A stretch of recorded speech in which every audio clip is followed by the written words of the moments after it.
Hey guys, Cycrafter here today. I'm here to talk about Danmachi, and I've got a sword to go along with this.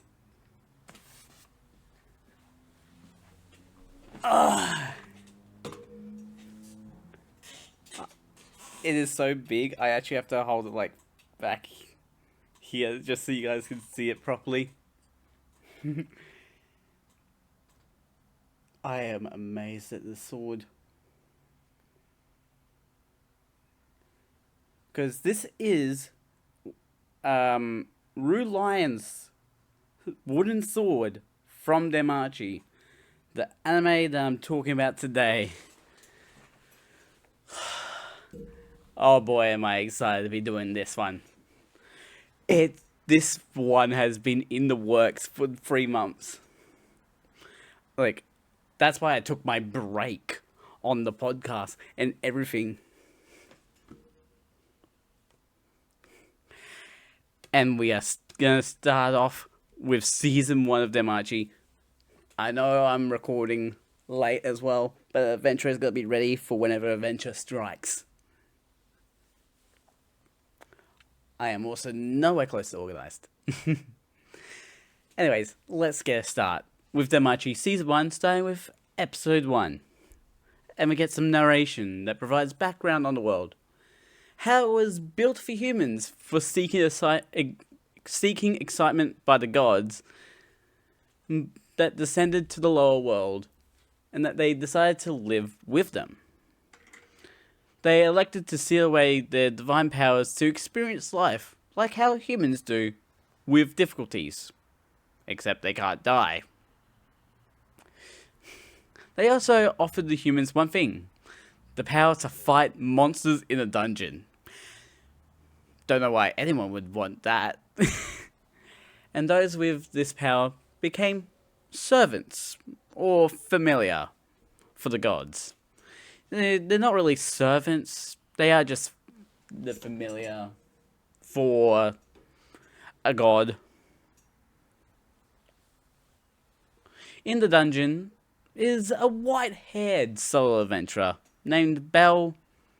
Well, we'll learn his full name is Bell Cranel. But I really wanted to keep it a secret until later. And our adventurer Bell, he seems to be rather clumsy and terrified while running from a minotaur. And he even runs into a dead end. Our boy is not doing that good. Our narrator, who happens to be a Hestia, also reveals he's the only member of her familiar, the Hestia familiar. So it's lucky he's saved saved from the Minotaur by a female adventurer with blonde hair. Or, yeah, it is blonde. It's like whitish blonde, to be exact. She asks if Bella's alright, which he doesn't answer because he's mesmerized by her beauty. Although he does also run away from her. On the surface, normal shopping is going on when Bell runs by the shops, sending blood everywhere on products, which gets everyone laughing at him and calling him a screw-up. Like, yeah, fair enough. But Bell calls out to Anna, which she's happy to hear until she sees him drenched in blood. But he's just excited to learn that about Ice Wallenstein. Before that can happen, Anna scolds him for going into the lower 5th floor, especially without a party. The adventurers shouldn't be too adventurous. That sounds like an oxymoron. Anna is amazed that Bell, a level 1 adventurer, even survived the Minotaur attack, and is glad that he's safe. She also tells Bell not to run for the streets while drenched in blood again. It's like, yeah, I feel like new rules have been made just because of Bell. Actually, no. I feel like rules like that just get made because things like that happen. It's like, please don't run through the streets covered in blood. Even if it's not your blood, just don't. Belle asks about the information on Ice again. Who was the girl that saved him from the Minotaur? And Aina realizes he has a crush on Ice. He states that he has, which might be a form of trauma bonding in terms of rescuer slash hapless victim. Ew, it's like Stockholm Syndrome, but in a weird way. It wouldn't be Stockholm Syndrome. It'd be like, it's the. No. I don't know the terminology, but it's like in that one episode of The Rookie where the lady gets hit by electricity and our main character saves her, and she just falls in love with him. Aina rattles off Ice's status as a member of the Loki Familiar, that she's currently level 5 and described as one of the strongest swordsmen in Orario, holding the title of Sword Princess. Belle already knew all that, more curious about her personality, or about her personally. Like her favourite food, interests, and most importantly, if she's dating. And believes that she isn't dating anyone, but also directly tells Belle that he has no chance of dating her. Since Belle is part of the Hestia Familiar, there's many reasons that having a relationship with a leader of the Loki Familiar would be difficult. So Aina wasn't trying to be cool. It literally is like a legal thing of like, yeah, you can't really date if you're in different familiar. It's like, would you want that? It's like holy answer. Aina tells Belle to go exchange his magic stones that he got from the dungeon, and to cheer up. From the 3 measly magic stones Belle got, he does earn 1,200 Valis, which he takes, saying goodbye to Aina. She does leave Belle with the advice of how girls like strong guys they can rely on, telling him to go stronger to get her attention. Okay, so it's like awkward wingman sort of behavior. I'm thanking Aina for the Aina.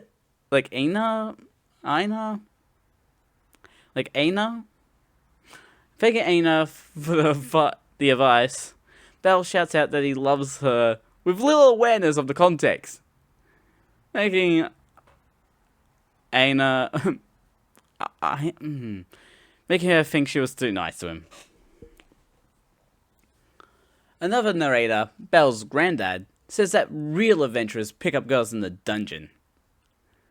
Save a vulnerable female adventurer from a hideous monster and bond from that, saying that's the best part of being an adventurer. Belle notes how his encounter was how his late granddad's described, just in the wrong direction.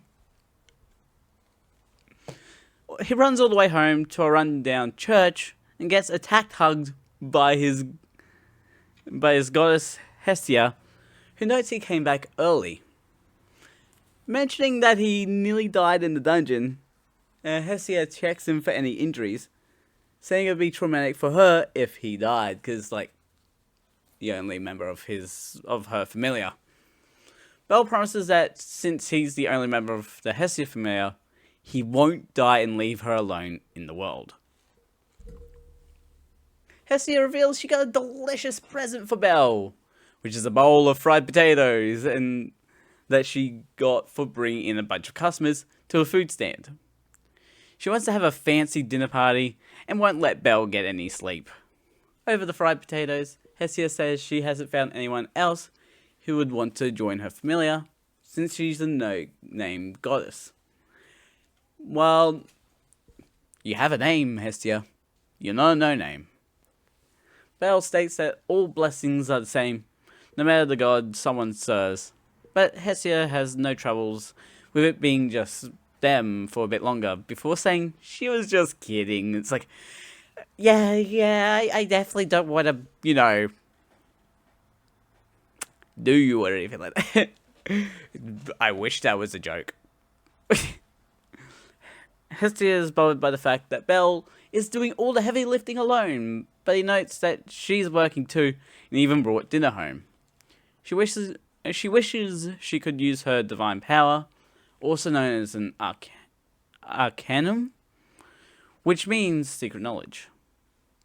Belle says that their familiar has only just started, that if they push through the tough times, things might get better. With that motivation, Hestia wants to update Belle's status in order to achieve that better future. Using a needle to prick her finger, Hestia lets a drop of her blood fall onto Belle's back tattoo and reveal her status. Yes. Anyone that joins the familiar gets a back tattoo, basically. But it's a magical one. There's no needles involved, so I could handle this world. She talks about how Belle is naive to how the dungeon operates, and that won't help him in scoring a partner. And also about how Ice might have other guys after her. While looking at Belle's status, Hestia notices something interesting but doesn't tell him about it. Instead saying he needs to be more observant, so the girl he's looking for might be already staring him in the face.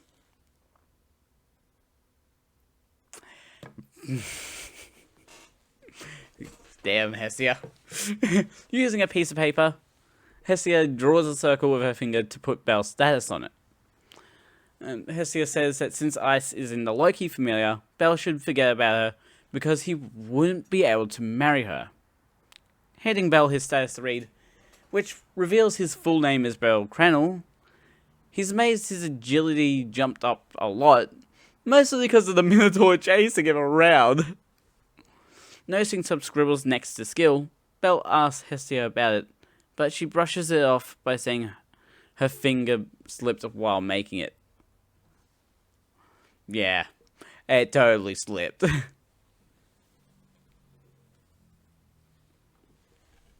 Belle wishes for a way to get stronger faster, as Hestia narrates about using Realis phrase, which accelerates growth in accordance to Belle's feelings. Belle actually does have a skill now. Hestia is just annoyed that the change was caused by someone other than her. Get over it, Hestia. The next morning, Belle wakes up on the couch with Hestia sleeping on him. Like, Hestia, what is wrong with you? Only to get embarrassed by the free peep show and hugs he's getting from her. Yeah. She really just has... Hestia does have quite the decent package on her chest. Managing to execute a perfect 180 flip with Hestia laying on the couch, Belle sneaks off to get in more practice. While walking the streets and thinking about Hestia, Belle senses some eyes trained on him, but not sure what that was. Seems suspicious. Like a scammer trying to put an ad in my chat. A waitress from the Hostess of Fertility hands Belle a magic stone he dropped, and he thanks her for returning it to him. She asks if he's an adventurer, knowing how early he's going to the dungeon. Hearing Belle's stomach rumble, the waitress gives him her small breakfast meal out of nowhere. It's just like, oh yeah, breakfast. Which she isn't bothered by since she works at the pub. In exchange for her breakfast, she wants Belle to come to the restaurant that night, making him promise to do so. It's like, you give me a meal, you give me money. I give you a meal, you give me money. Clever girl. Cutting over to the dungeon, Belle manages to take out a kobold, which earns him a magic stone. Wondering how long he would have to take on the simple monsters to catch up to Ice. He realizes he managed to get a cobalt nailed item drop, saying he got lucky, only for more kobolds to start spawning and in behind him. Surviving charging the kobolds head on, that afternoon he learns that his ability scores went up by 160 points. He did get hit once, which sent his vitality score up by 30 points, along with his strength and dexterity as well. And the fun part about this is that I actually am trying to understand the text that they use. So I actually went out of my way to it's too bright. I would have to practically hold it up to the camera. Yeah, I went through the trouble of like interpreting the entire alphabet.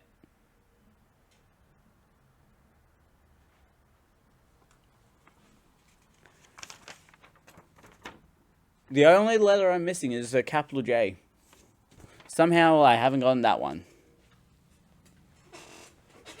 And I have analyzed this show for the letters.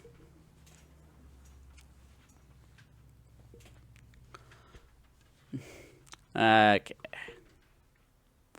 Hestia is upset by Belle's sudden jump in status, not even wanting to answer Belle when he asks why it happened. She storms off, angry, getting her coat and running off to a party with co-workers, leaving Belle to go to the hostess of fertility alone. Instead, Hestia sits on a collapsed pillar, annoyed that Belle is developing so quickly because of the skill he has, and the fact that he's interested in ice. Literally, Belle's whole trait of wanting a girlfriend is giving him the power to get a girlfriend.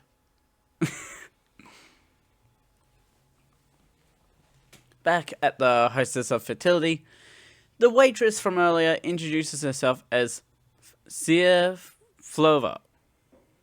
I probably butchered that. Inside, the female chef drops a massive meal of spaghetti in front of Belle while calling him cute, even for an adventure. While Belle is doing math on his meal, the chef then also drops down an entire battered catfish, the day's special, which he didn't order and is worth 850 Valis.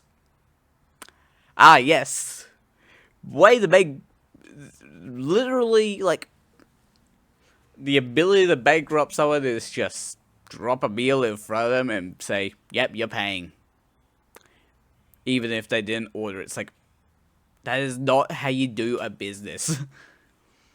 Sia comes over to Belle to talk about the different kinds of people that come to the pub.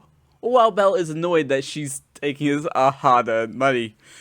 Valid reason to be angry.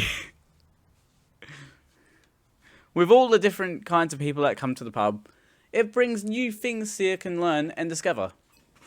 Cat girl waitress, Anya, announces the arrival of reservation customers, which includes a bunch of unique people, but importantly to Belle, Ice. Ice's group has an entire table of food to enjoy for a good day in the dungeon, along with beers of various sizes, because the group is made up of different sized people. Sia mentions that the Loki familia are regulars at the pub, but because Loki, the girl with the red hair, likes the place, and is a bit of an alcoholic at times, Belle is focused on being with Ice, that he decides to visit the hostess of fertility more often on the spot. The wolf boy of the Loki familia, Better, tells Ice to share the story about the minotaurs they encountered on the way out of the dungeon and how some escaped. That familiar member calls Belle a tomato loser without realizing that he overheard it, describing the situation in detail for everyone to hear. It's like, bruh. Seemingly, no one in the Loki familia likes Better's bullying of a random adventurer, because why would you? even even the girls are just awkwardly laughing at his words. It's like, damn. Ice, calm as ever, says that Belle can't be blamed for what happened to him, and another member says it was their fault for letting the Minotaurs escape in the first place. Bette doubles down on calling Belle trash, again not realizing that said trash can hear him right now, and asks Ice who she choose between himself and Belle.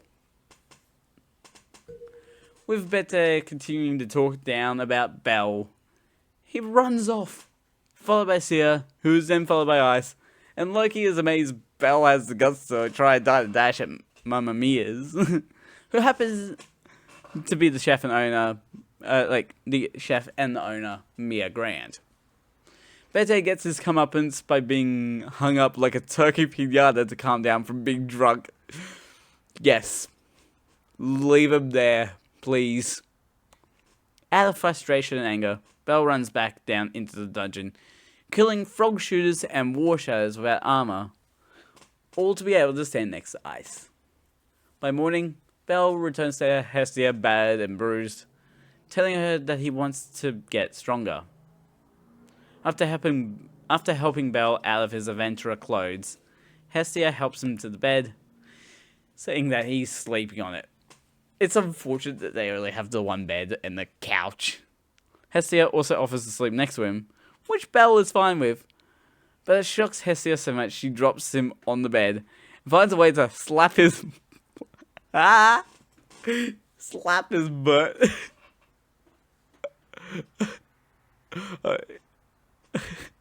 She was actually going for the joke of him being embarrassed by them sleeping together on the bed, but he's far into sleep to hear anything. It's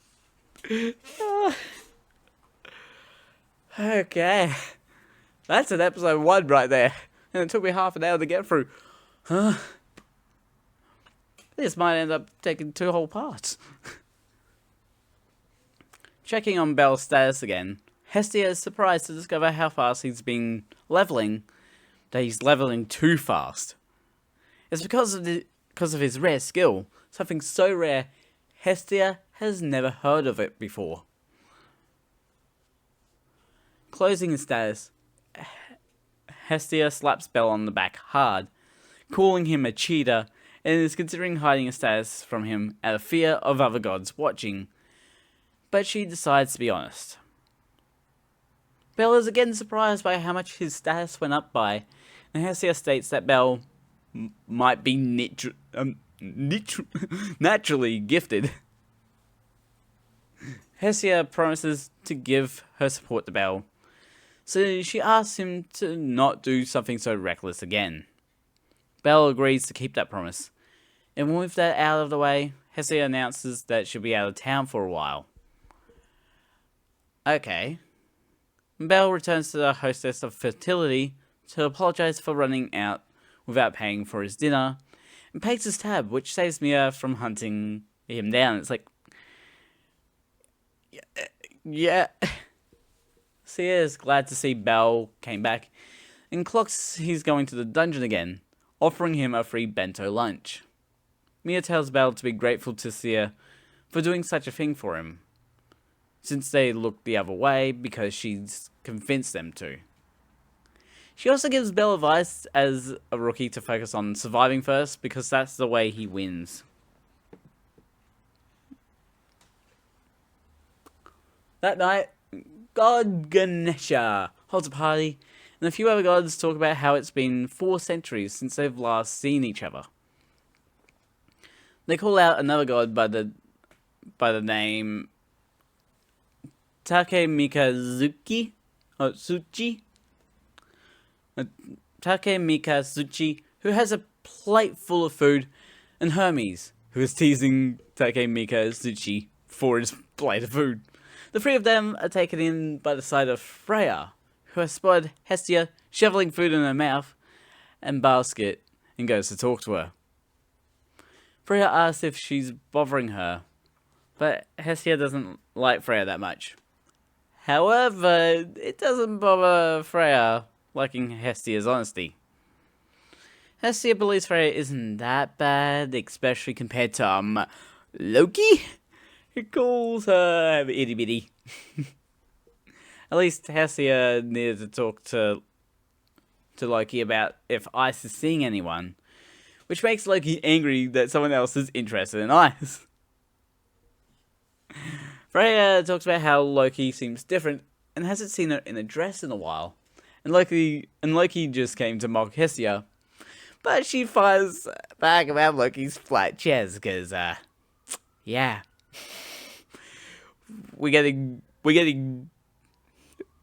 boob drama. We're getting chest drama.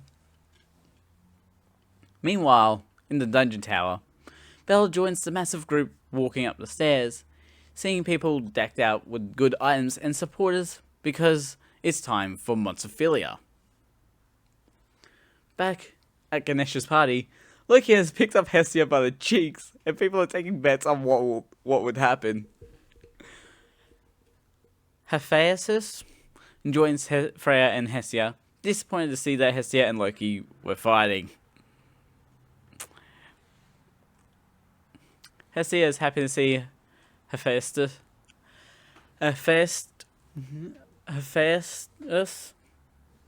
because she wanted to see her, but not for Valis. Hephaestus goes off on Hestia for freeloading off her familiar for a long time, so it's no stretch to assume Hestia will ask for money. But Hestia has a familiar now. Freya is called away for other business, having gotten the information she wanted from Hestia. Hephaestus asks what Hestia's request is, and her request is for Hephaestus to make Belle a weapon, since he doesn't have the money for one.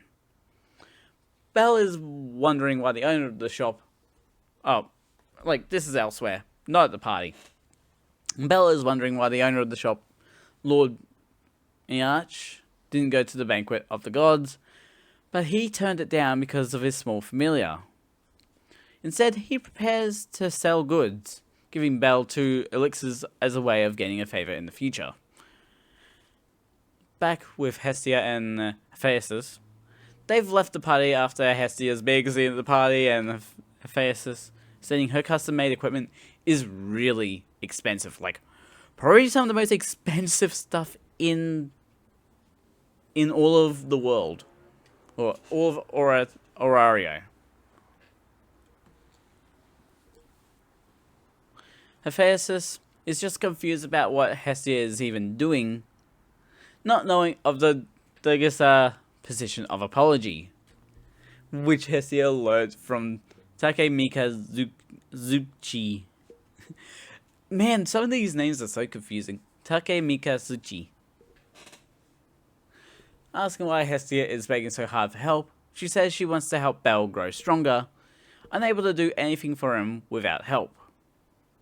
Hearing that Belle is trying to change, Hephaestus decides to make a weapon for Belle, but Hestia will still have to pay for it. Asking about Belle's weapon of choice, Hestia states that Belle uses a knife. Surprised to see that Hephaestus is going to make it herself, even if she can't use her divine powers. She is one of the best weapon makers in the town. Hephaestus makes Hestia be her assistant, excited to be making a weapon. Belle walks down the street thinking about Hestia still being gone for a bit, when Anya calls out to him, wanting him to give Sia back her wallet. Turns out Sia is at Monstrophilia, is at the Monstrophilia festival, so it works out since Belle was going to head there and he can return it to her. Belle doesn't know what Monstrophilia is, so Anya tells him that it's a festival held annually by the Ganesha Familiar. It is held in the Colosseum over the entire day, and uses monsters from the dungeon that someone in the arena tries to tame. During the explanation, Freya and Loki meet, and Loki is annoyed that Freya is sowing seeds of conflict. Yeah, no one really likes Freya, yet she probably has the most power. Hephaestus and Hestia finally finished the knife, with Hephaestus running her finger along it to show the hidden words on the blade. Tying it to Hestia, she's eager to get it to Belle right away, but Hephaestus reminds her of the loan. Loki asks Freya who her target is, and Freya gives a description of who it might be, but it's very clearly Belle, who Ice sees running to Monstophilia. Belle is overwhelmed with the size of the crowd, worried he won't find Sia in it, when Hestia just comes out of nowhere, just like, oh, hi!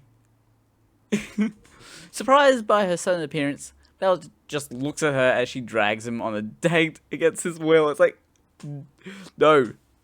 I'm buying crepes for them. It's like, no, Hestia, I'm busy. Belle denies taking a bite of Hestia's crepe, but she eagerly takes a bite of his, purposely leaving some cream for Belle to wipe off. Oh, classic romance stuff. Meanwhile, under the Colosseum, which is not the actual Colosseum, it's spelt differently.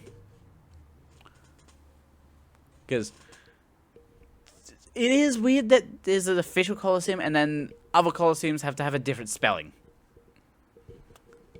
I double checked and everything, and yeah. You gotta, when you're talking about Colosseum that's not the Colosseum, you have to spell it Coliseum, which is different from the Colosseum. Yet they're pronounced the same. Anyway, under the Colosseum, Freya knocks out the guards and prepares to unleash one of the monsters on Belle. Hestia learns that Belle is looking for a girl, making her immediately jealous, but their date is ruined by the unleashing of a silverback that immediately starts chasing down Belle and Hestia. They end up running into Dahlia Street, which is just buildings galore, and it has Belle worried. Running through the alleys doesn't help when the silverback is just jumping over the buildings to land in front of them. It's like, you chose the one area that a monkey has an advantage in, really. Belle is scared stiff of the silverback as it goes for Hestia, but he wills himself to attack, only for his knife to get broken and slammed into a wall. The silverback goes to attack Belle when he blinds it using a lamp that fell off the wall that he smashed into, and escapes with Hestia. It's like, bruh, how... He's not the best fighter, but he's good at the escape. He's like a rabbit. Realizing he's not strong enough to defeat the silverback, Belle tries to think of something to do, with his best choice being to lock Hestia in the alley so she's safe, not wanting to lose her. Yeah, because that will be a smart idea. That's a smart idea as we go into episode 3. Belle recalls the day his grandfather was attacked and killed by an unknown monster out in the mountains, with his body falling into a deep valley, leaving people unable to search for him. After thinking about what happened and what to do next, Belle decided to become an adventurer, but everyone turned him away because of his weak appearance. Hestia was the only one to accept Belle, and now he is willing to die to keep her alive, even if it's for a short while, seeing her as family, as his family, really. Back at the Colosseum, Ganesha learns that 9 monsters escaped their cages, and that the guards look like they got pleasured into submission. Damn. Just take it out by pleasure. Woo. Ganesha orders his people to go get help from any other gods in the Colosseum to deal with the monster situation, not worried about their reputation being tarnished since safety does come first. He's left wondering who would be behind releasing the monsters, and why would they do such a thing. Bell faces the silverback head on, dodging attacks, but his knife fully breaks after one hit from the silverback. Meanwhile, Hestia trips over while escaping and remembers what Hephaestus told her about the hieroglyphs on the knife and how it gives her status too, making it alive, something that'll grow alongside Bell. Meanwhile, back over at the Colosseum, Ina's pink-haired co-worker, Misha Flott, tells her about the escaped monsters, with Ina having to keep her quiet as to not induce panic. Ina is unsure there'll be any adventurers per Misha's orders, but luckily Ice just happens to overhear. Back over with Bell, he's still running through the Dahlia Street district, barely dodging more attacks from the silverback. He's just hoping that Hestia gets away, and remembers the Minotaur incident, standing up and thinking about wanting to see Ice one last time. Ice easily deals with the monsters around the Colosseum, with Loki picking up a magic stone and trying to touch Ice's butt with it, only to fail when Ice steps forward to ask if there's any more monsters. Why is Loki so freaky for Ice?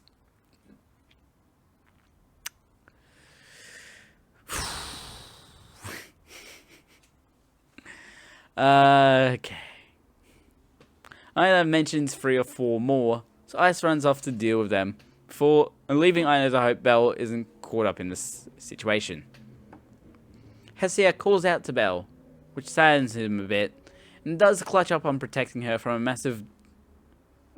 massive fall down the stairs when the silverback goes for her. Asking why she returned, Hestia says she can't abandon him so easily, bringing up how Bell promised to never leave her alone. She says it's too early to give up, presenting Bell with the knife. But only Bell has to scoop her up again and run away. It's like, because the silverback is just starting to squeeze itself through the alleyway right towards them. Seeing a smooth wall, Bell tests an idea of kicking a certain spot, which reveals a hidden door into another alleyway between 2 buildings. Knowing the silverback is after Hestia, she announces Bell will slay it. Right? Like, Bell will slay it. Right, to update his status on the spot right now. Man, reading this back, I did not know what I was reading. Or what I was writing, apparently. But without a weapon, Bell can't kill the silverback.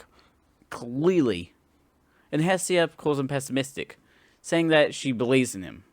Hestia finally gives Bell the knife, which she calls the Hestia knife, saying she'll bring him victory and asking Bell to believe in her. Ice deals with the last of the monsters around the Colosseum, and Loki says that Ganesha will now owe her favor for helping.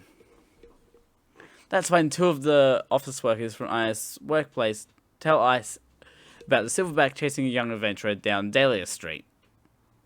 The Ganesha team are after the silverback, but Ice decides to join in hunting down the silverback, much to Loki's chagrin.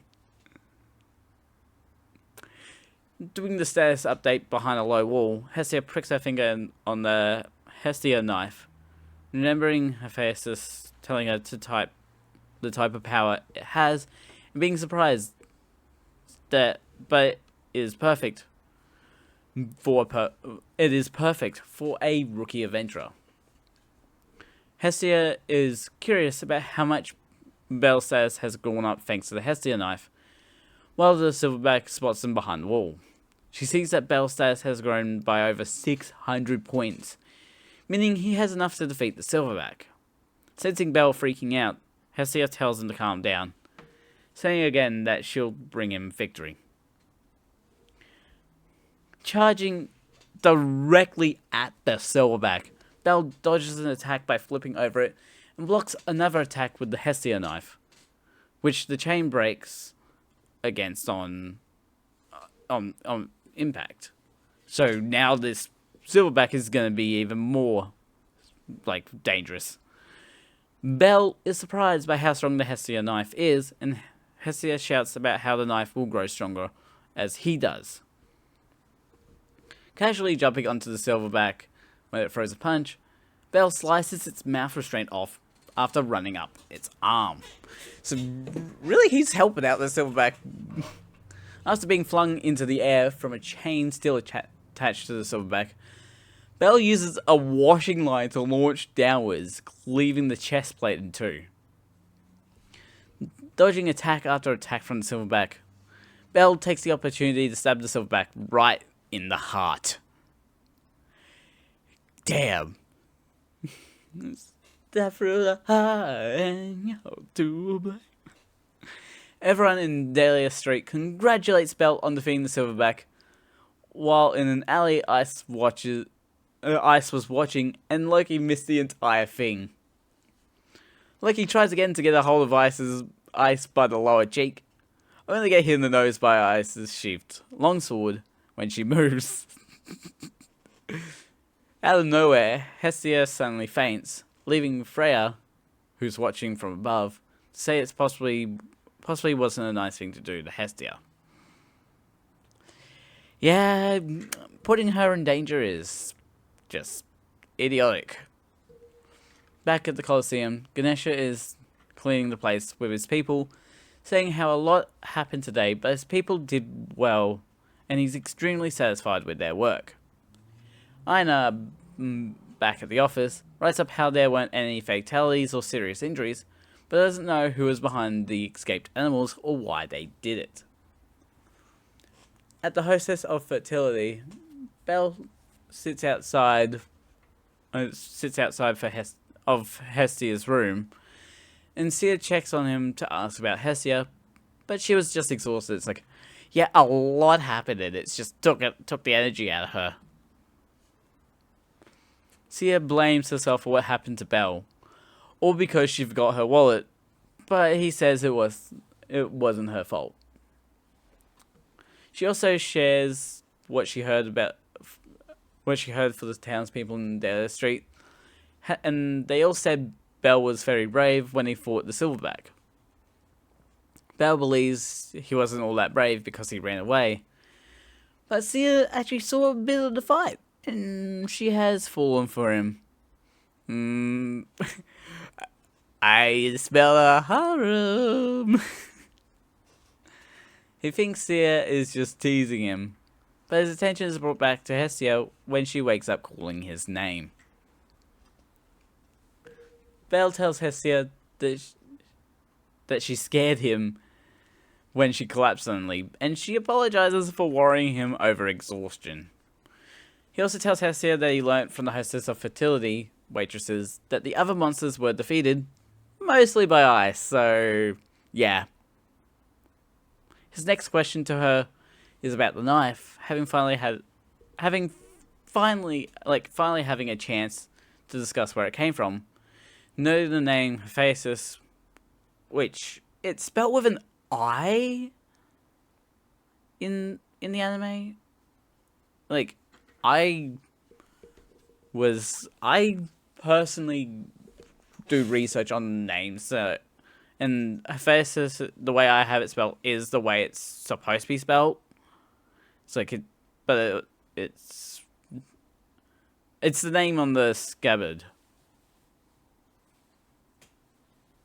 Hestia is happy to say that the Hestia knife was made by Hephaestus, that she got one from her because Belle's face was always pressed against her shop window. She states how she didn't want to be a regular bystander to Belle and wanted to help in some way, and this knife is how she can do that. Belle expresses his obvious concern of how the Hephaestus familiar weapons are extremely expensive, but Hestia just says she made a deal. She does have to pay it back. She did all this because she loves Bell and wants him to grow stronger, which Bell is grateful for. In the dungeon, a random adventurer is annoyed that his supporter is slow in picking up the magic stones, hitting them in the head for being so slow, and saying he could use her as a bait, as a useless moron. Meanwhile, Hestia is caught up trying on a red outfit for Hephaestus, which makes her laugh. It's like, oh no, she's gonna have to work for her.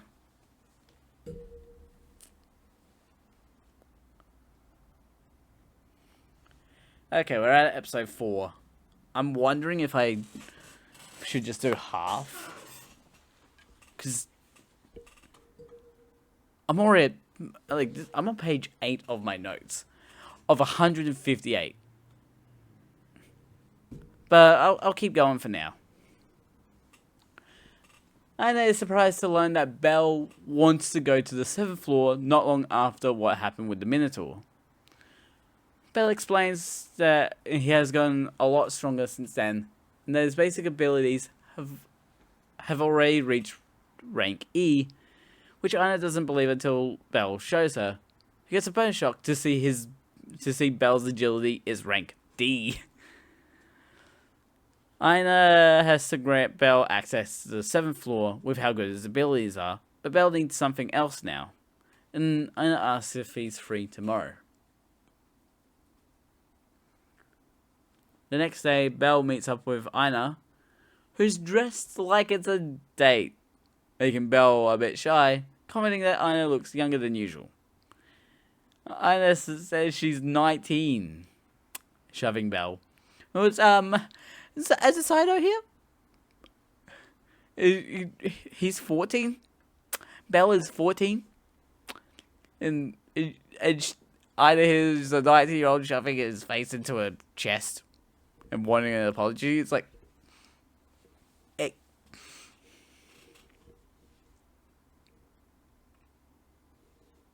seriously. Asking where they're going, Aina says they're going to Babel. In particular, Hephaestus' familiar's shop. Bell says he doesn't have that kind of valor to shop there, but Aina just drags him along. In Babel, which is actually the giant tower over the dungeon, Bell is surprised that this kind of shop exists inside the tower, and Aina allows him to look around while heading towards the upper floors.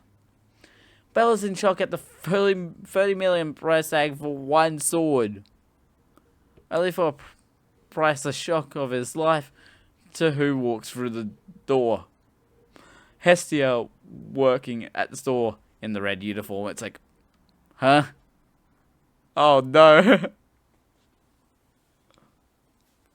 Hestia wonders why Bell is at the store, and the half-elf he's with, and Aina too introduces herself as someone that works for the guild and Bell's advisor for his adventures into the dungeon. She makes sure Aina is not trying to seduce Bell, which Aina isn't doing, keeping her personal and professional lives apart. Aina later notes how peculiar Hestia is while taking the elevator to the higher levels. On the higher levels, Aina says that there's actually armor and weapons he can buy from the Hephaestus familiar that are cheap because they are made by newer blacksmiths. Bell is eager to look in the back of a store for the cheaper armor, while quickly finding a set that he likes the look of, seeing that it's made by someone by the name of Wolf Crozo. Seeing that the price is 9.9k Valis, that's almost all of Bell's current money, but he's set on buying the light armor, which is actually really good for him with his agility skill. Aina did want to show Bell some armor she found for him, but she's fine with him buying light armor and wants Belle to eventually form a party, at the very least to hire a supporter to make exploring more efficient. Back at the fountain, they met at the start of the day. Ina gives Belle a present, wanting him to use it, but doesn't want to accept it. Like, he doesn't want to accept it. Ina wants him to keep the gift, talking about how no one will know when an adventurer will die, and doesn't want Belle to die. She decided to give Belle this gift after seeing how hard he's working to grow stronger, and wanted to lend a hand. On his way back to his home, Belle notes how long that adventure took when a young girl crashes into him and falls over. She's running from a terrible adventurer, so Belle takes out his knife to block the adventurer's attacks. The adventurer asks if Belle is working with her and why he's defending her. And Belle's only answer is that she's a girl. It's like, okay, you gotta have much more of a reason. Rue walks upon the scene. Rue, I have a weapon.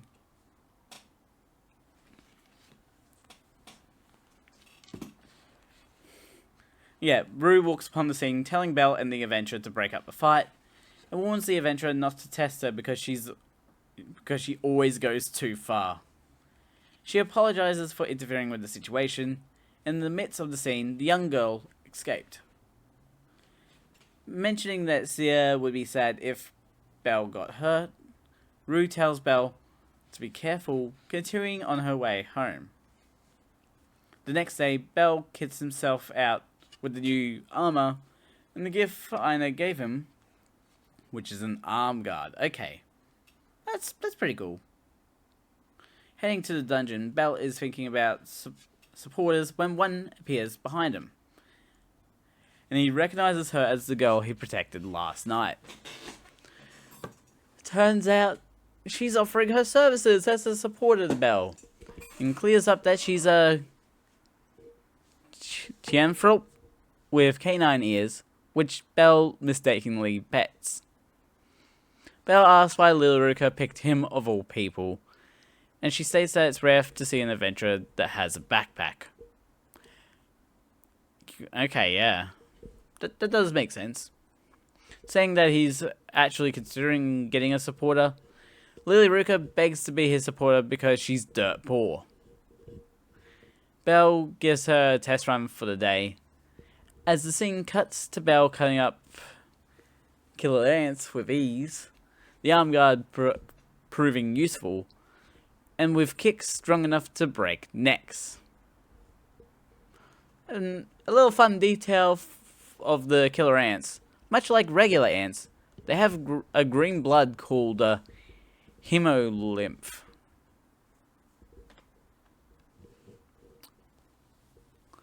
Lilaruka compliments Belle for being so strong, and with her around, Belle can focus on fighting, saying she's amazing. She says Belle's more amazing for defeating so many monsters single-handedly, drawing attention to his weapon, which he says he might be relying on too much. Asking where Belle got the knife from, he states that his goddess gave it to him. He asks back which familiar Lilaruka is with, which is the Soma familiar. Distracting Belle with the magic stone from the killer ant hanging out of the wall, Lilaruka swipes Belle's knife without him realizing. At the guild, Belle brings up the supporter from Soma Familiar that was with him today to Ina, and she mentions that the Soma Familiar are dungeon explorers while selling liquor on the side. And they currently seem desperate. Belle's happy to have worked with Lilaruka because he got a lot of magic stones, and Ina tells him it's his choice if he wants to work with Lilaruka again. As Belle goes to leave, Ina notices that his knife is missing from its scabbard, and Belle thinks he dropped it. Meanwhile, Lilaruka tries to sell off Belle's knife, but it's literally useless without Belle to use it. The person she's trying to sell it, like the person she's trying to sell it to, saying that the blade feels dead. Having to leave without selling it, Lily Ruka runs into Sia and Rue clocks immediately that she's hiding a knife.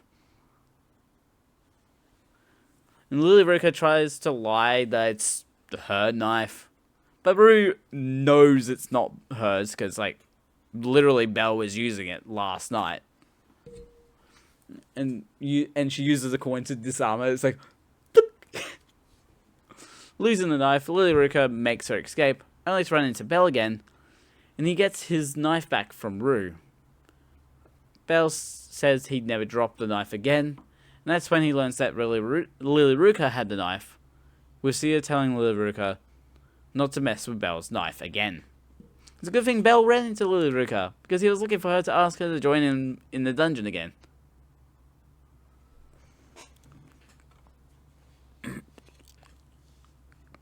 In the dungeon, Lily Ruka notices that Belle's knife is not on his back anymore because he moved it under his arm guard. Smart move when you got a little thief alongside you. Belle asks if Lily Ruka really doesn't want any money from the contract they have because distributing the loot is easy since he's not in the party, as well as saying it's more convenient for him. Skipping their dungeon journey, the two make 26k Valis from everything they got and trade in, which Lily Ruka compares to more than a 5-man party of level 1 adventurers.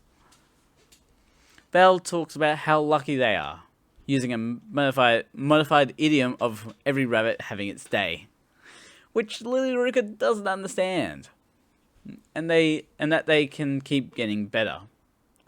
Lily Ruka brings up splitting the loot, which Belle does. Which Belle does with no negotiations required. It's like, he just wants to do a 50-50 split, which confuses her because she thought he would try to hoard it for himself. It's like, no, Belle is a good person. Belle states that it was because of Lily Ruka they earned so much so quickly, and wants to keep working together with her. Meanwhile, the other adventurer, who's part of the Soma Familia Lily Ruka was with, is upset with his measly 12k Valis he earned during his dungeon crawl. Aina is worried if Belle is going to be okay, since he's working with Lily Ruka, since she's also part of the Soma Familia. In the bright room of the dungeon, Ice and her green-haired teammate, Riveria Vajos Alf. Hello, welcome to the stream. I am currently doing a podcast. No, I am not reading the manga. I have gone into detail on anime. And I'm reading this now as part of a podcast. But yeah, Riveria is a high elf, and they're both ready, like, Ice and Riveria ready to fight a giant skeleton monster, with Ice asking Riveria to stand back. Yeah, I'm trying to get through season 1 of Danmachi, so this is a long sort of episode of talking. I need to actually take a quick drink.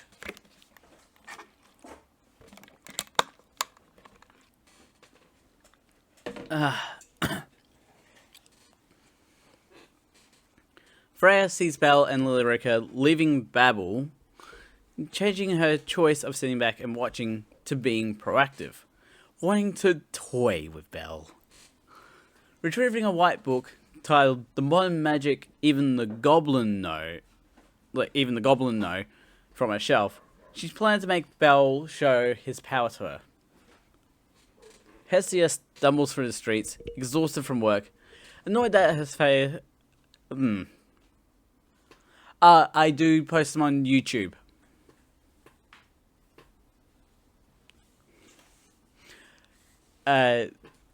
Annoyed that Hephaestus is treating her like a slave. She then hears Belle and turns around, excited to see him, Only to see him holding hands with Liruka, calling him a cheater. By the way, I also like to collect sort of stuff that's like anime inspired.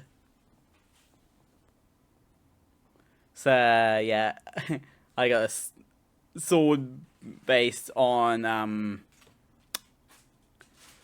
Rulion's weapon. It's like a proper recreation.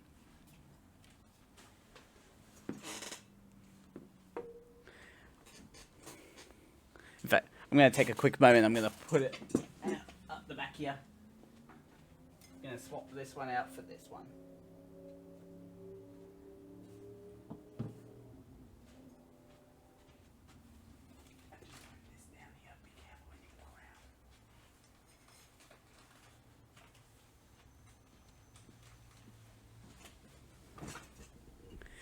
Yeah, the other ones I have on the back, just while I'm between episodes. The one on the left is from Attack on Titan. The one in the middle is from Sword Art Online. It's Asuna's Rapier. And the one I just put off to the side is from Ruby. It's Weiss's weapon from Ruby.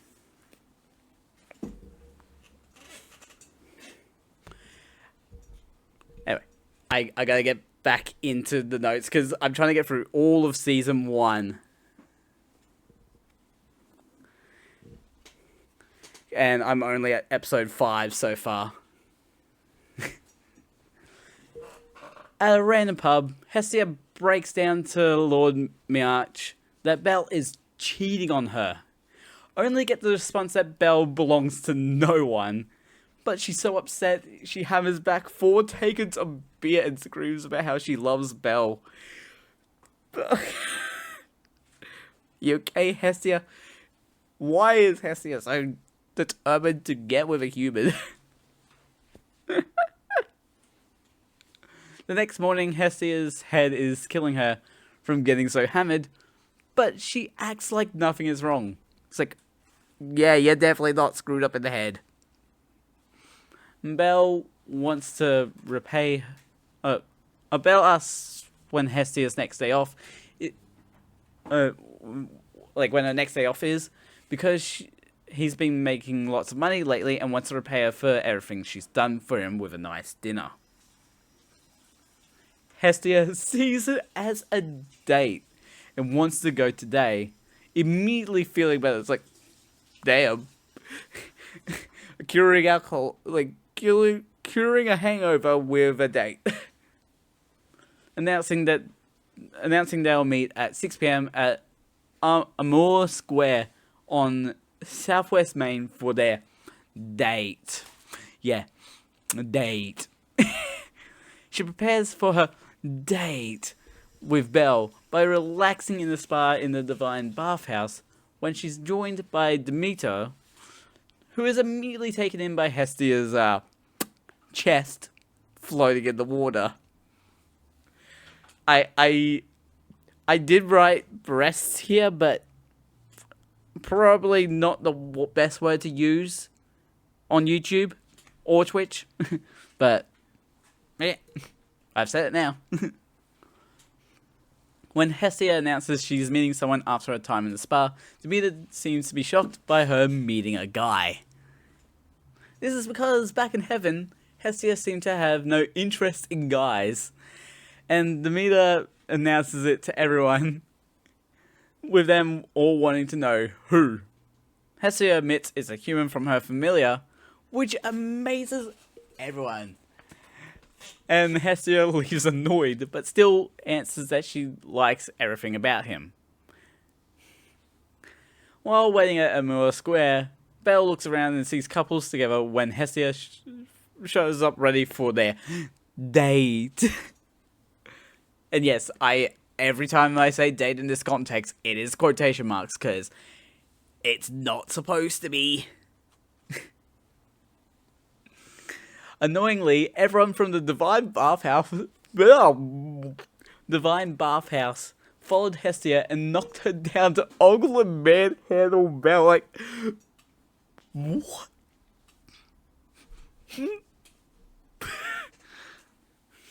Belle manages to escape the horde of ladies only to end up head deep in Demeter's chest.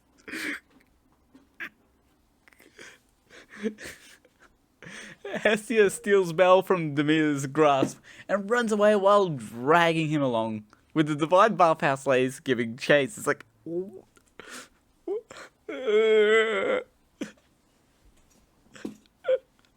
They managed to lose him by hiding behind a donkey and hiding above them using a windowsill for hours on end. In the end, Hestia is upset that the ladies ruined their time together. But Belle had fun all the same, and they did end up at a beautiful view spot. Oh, thanks. Belle wants them to come back to the spot sometime, saying he'll buy dinner for real next time. And Hestia is looking forward to it. Probably one of the more interesting dates, if we're calling this a date. It's like, huh? It's not a date unless you're getting chased by multiple girls.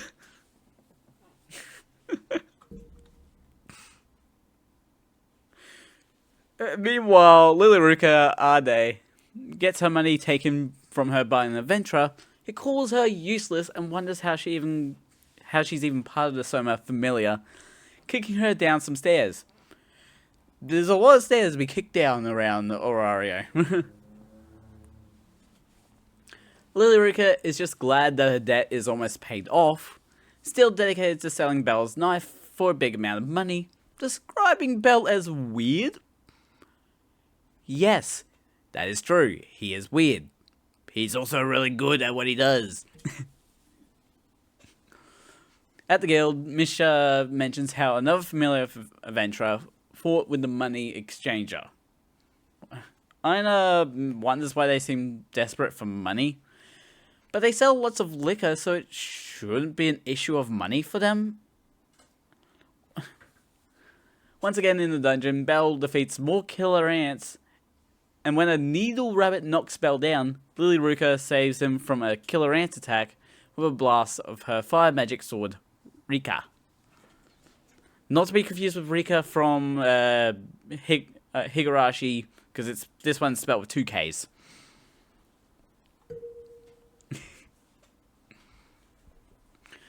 Belle defeats the remainder of the monsters and is grateful that Lilyruka used magic to save him, but when she mentions it was a magic weapon, Belle is shocked she used something valuable to save him. Mentioning how amazing magic is, Belle offers Lilyruka some of his food and allows her to have a day off since her familiar is having a meeting and she has to be there for it. Lilyruka is ready to accept a punishment for breaching their contract, but Belle apologizes for not considering familiar meetings into their contract, saying that Lilyruka only has to ask for days off whenever she wants to, because he's a considerate person. Belle is probably one of the best people in this entire town. At the hostess of fertility, Anya seems to be angry about Belle giving back to Sia her food container. It's like giving her food container back to... Why would you be angry about a transaction that would naturally happen because it's with Sia's in the first place? Belle asks Sia what she does on her days off. When she mentions reading, he answers back that all the books Hestia has look really hard to read. That's when he spots a book from Freya's place, not that he knows that it's that type of place that it's from, and promptly reads the title wrong. Although, I don't know if it's intentionally read wrong or if it's the subtitles are wrong because of the sites that I use. Because I did actually translate the letters. I don't know if you can see it. I actually translated all the letters from the actual show. The only one I haven't gotten is the capital J somehow.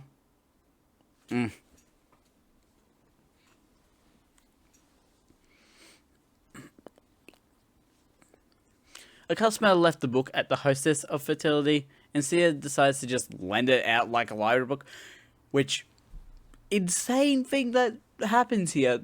The only reason this happens is because Sia just decides to do this.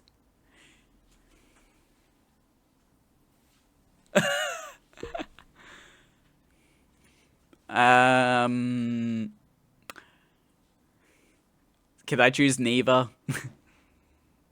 Can I choose neither? I don't want to be part of a harem or in any way.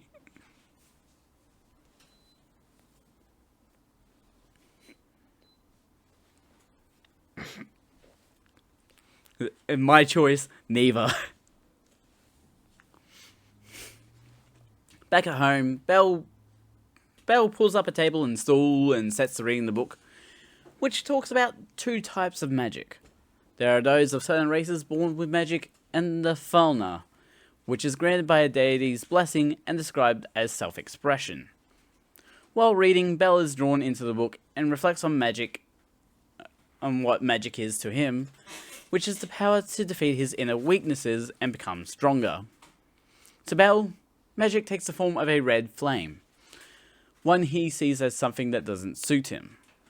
He seeks from magic the ability to catch up to ice, and also become a hero like the fairy tales he used to read, like Argonaut, which is probably one of the biggest important details so early on. The fact that Argonaut is mentioned this early.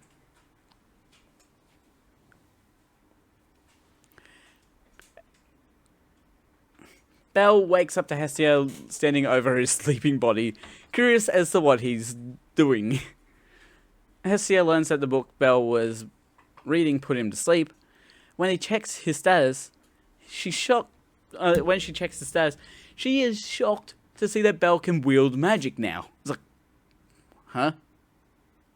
In particular, Firebolt. She believes it as just because of Belle's skill, not knowing that it was the book that gave him magic. Belle is amazed he has magic, which is wild to think about.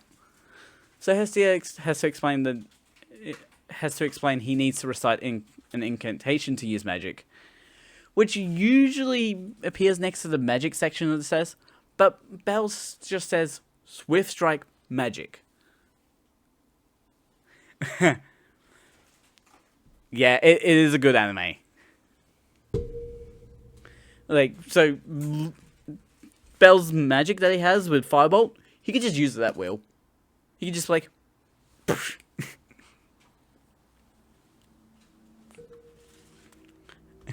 Hestia suggests giving it a try in the dungeon tomorrow, but Belle sneaks out to give it a try right away. Missing Hestia's nighttime ramblings about fried potatoes and Hephaestus being freshly cooked. What? In the dungeon, Belle uses his firebolt to kill a goblin with ease, so he goes on a firebolt rampage in the dungeon, killing goblins and kobolds. Now he's too far inside to get out easily and faints from using too much magic. What an idiot. And at that exact moment, Ice and Riveria return from defeating that floor boss, which Ice did all on her own. It's like, it's an impressive achievement that she achieves in this anime. Riveria immediately clocks Belle's condition as a classic case of mind down from using too much magic without thinking. Ice recognizes Belle as the kid that got caught up in their Minotaur mistake, and she wants to make it up to him. Saving Belle from his mind down condition. Not every day. I don't stream like this every day. I do it 3 times a week. But I do more than just podcasts. I also do games and like game challenges.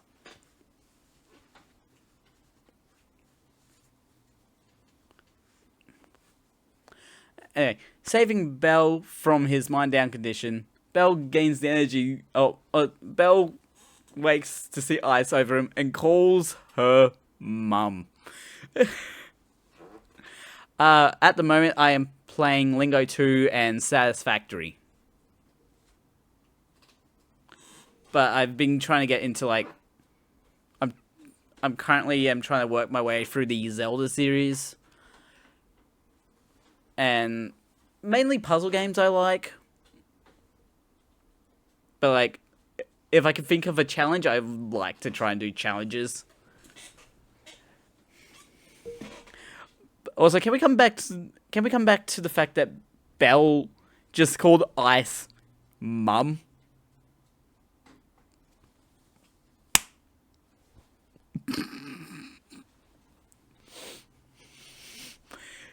Realizing the situation he just put himself in, Bell gains the energy to roll himself right out of the dungeon.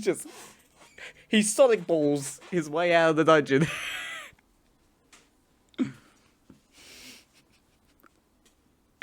Leaving Ice to wonder why he always runs away. Back at home, Belle is upset at himself for running away again, and Hestia thinks it's because of the book. Checking the book, Hestia realizes it's a grimoire, which had granted him magic according to his latent ability. Belle explains how he got it from the hostess of fertility, and how they let him borrow it to read since the customer left it there. Which again, insane thing that they're treating books like it's a library. Since Belle read it, the grimoire lost its power, and Belle's first thought after dread is to apologize and pay the customer back. But it's as expensive, or even more so, than the Hestia knife. It's like, okay, let's go dig a hole in the backyard and prepare for my eventual doom.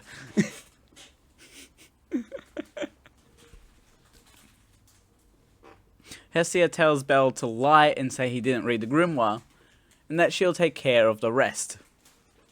Belle tries to stop her from committing to the lie, which has a weird effect on the church building itself. It's like, what? Huh? Belle returns to the hostess of fertility and apologizes for reading the grimoire, when technically Sia is truly the one at fault. It's like, yes, correct. Sia, you're the one that gave away a random person's book for our main character to read. Mia isn't mad over Belle reading the grimoire, blaming whoever left their grimoire at the hostess of fertility in the first place, but does glare at him for trying to continue apologizing. It's like, okay, you can stop apologizing, Belle. You're not in trouble. Anna is currently looking for something at a tool shop when she overhears Loki asking Riveria, telling Riveria she found some Soma wine, calling her mummy. What's with the mum obsession this anime? Talking to them, Aina apologizes for making Riveria buy the Soma wine so Loki will answer Aina's questions. Loki is direct to the point that the Soma Familiar isn't worshipping Soma, but instead wine. Man, that is not good when you've abandoned your god for grape juice. Fermented grape juice is what you praise.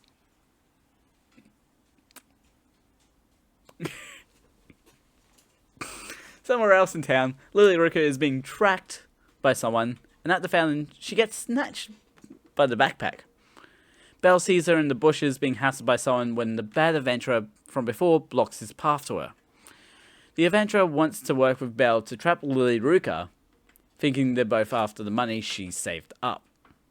Belle denies to help such an evil person. I do drink. I will say I do drink.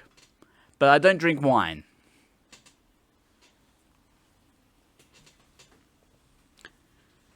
Belle, yeah, so like Belle's denying wanting to help an evil person, but doesn't tell Lily about what he and the adventurer are talking about.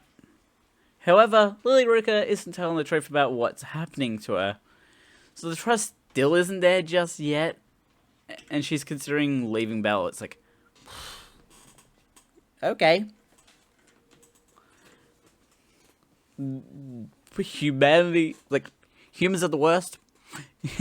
I always say that. And as one, I know why we're the worst. But yeah, going back to the drinking question, I do drink, not wine, but every once in a while a beer, and every once in a while a sake. Sake, amazing drinks. They're really strong as well, so you don't need to have as much as like a beer. You can just have one sake, like 103 mil, or like 300 ml sake. You're good.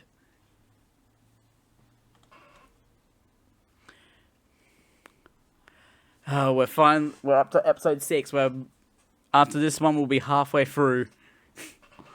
And Lily talks about how her parents went into the dungeon to make money so they could survive, and that they died in the dungeon. Oh. When she started work as a supporter, she struggled to carry a backpack smaller than the one she currently has, and got rocks thrown at her when she fell down. Man.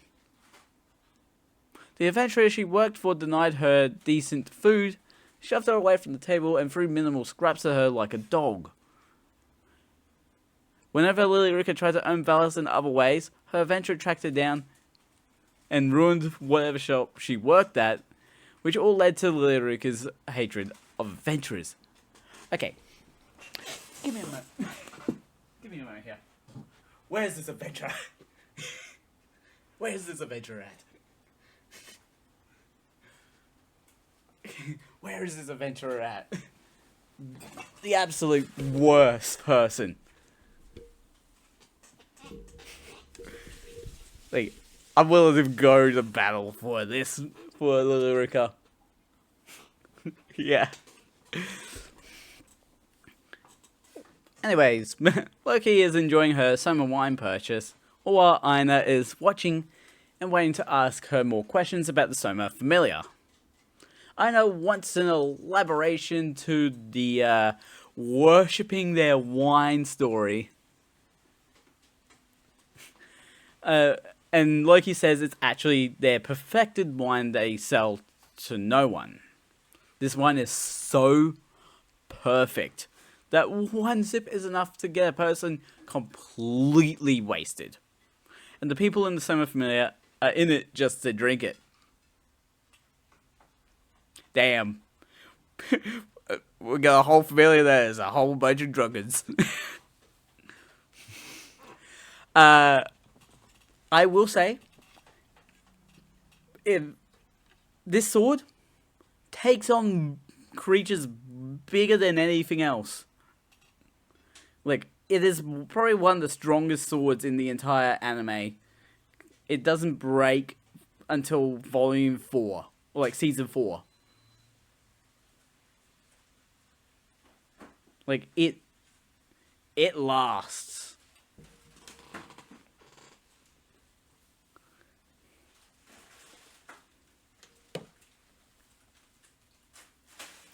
And Ruline literally has a wooden sword so she doesn't kill people.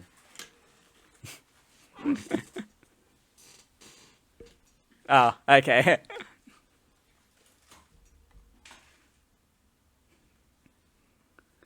Making this perfect wine is also expensive. So it's only for those that make tons of Valis that get to taste it.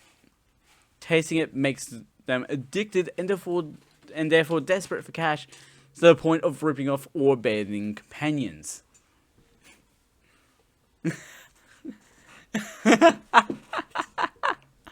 Oh, that's nice of you to say.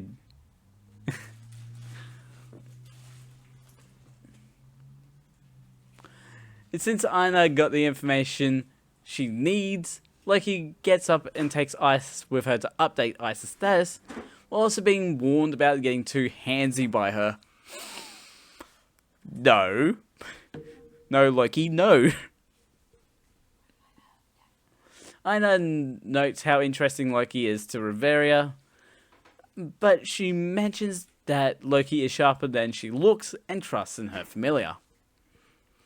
Going to sip her tea, Aina thinks about the sacrificing other people detail, and spits out her tea when Loki shouts about Ice Beak level 6. It's like, damn, the most official way of adjudicating level up. Just like, just a sudden scream for, you're level 6?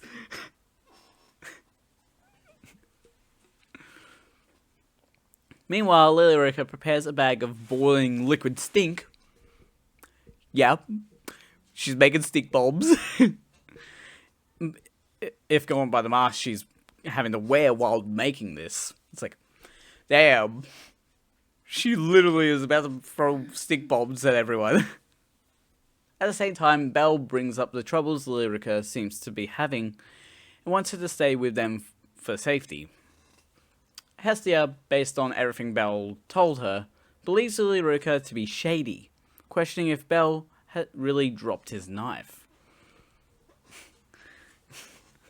Everyone hates stink bombs. That and the adventurers attacking her lead Hestia that and the adventurers attacking her lead Hestia to the idea that Lily-Rika is hiding something from him. Did you know that there's a bug called a stink bug? And if you step on it, it releases a bad smell. It's like, ew.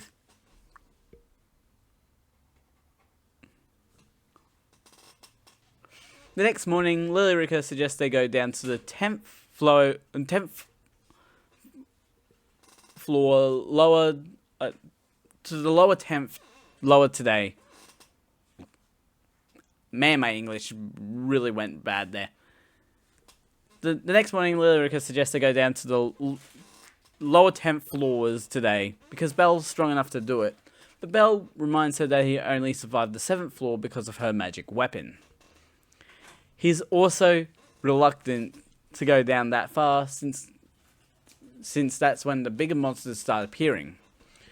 Lily-Rika brings up the firebolt magic that Belle showed her as evidence that he could be strong enough to face the larger monsters, along with herself having been down to the 11th floor.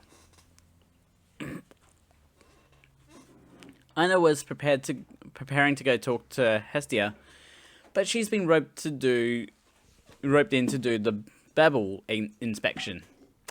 Yes, English is my first language. I'm just not that good at writing. Unfortunately, Bella's roped into going down to the 10th floor by Lily-Rika, who gives him a baselard, which is a type of dagger or short sword from the late Middle Ages. She's giving it to him because Belle's current weapon doesn't have the reach to fight larger monsters. Unable to figure out how to configure his loadout in a way that works, Lily-Rika suggests attaching the baselard to his arm guard, which forces Belle to put his knife away in a leg pouch. Oh, thank you so much. The reason why I'm going like that is because the chat's over there, but the camera's there. I got two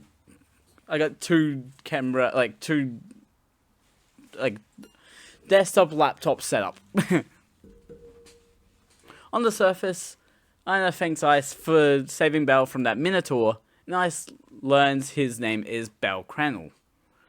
Ice is a bit shocked, thinking that Belle is afraid of her, but Aina says he's grateful for her rescuing him.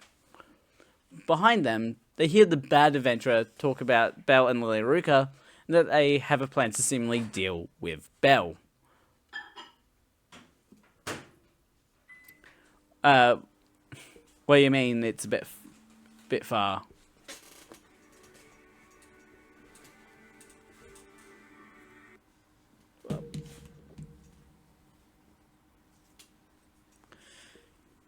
Yeah, I can't really do it all on the one. Oh, yeah. I can't really do it all on the one screen that easily. Actually, I could, actually. Hold on. Let me try something. There we go. But then I'm going to be distracted. Okay. I can't do it that way because I'm going to get distracted.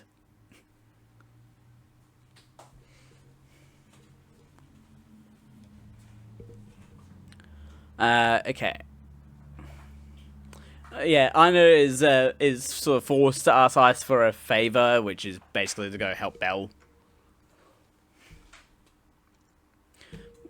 Down on the 10th floor, Belle takes the lead on walking through a dead white forest where the trees are called landforms. An orc walks upon the two of them and grabs a landform as a weapon, but Belle still charges in to fight.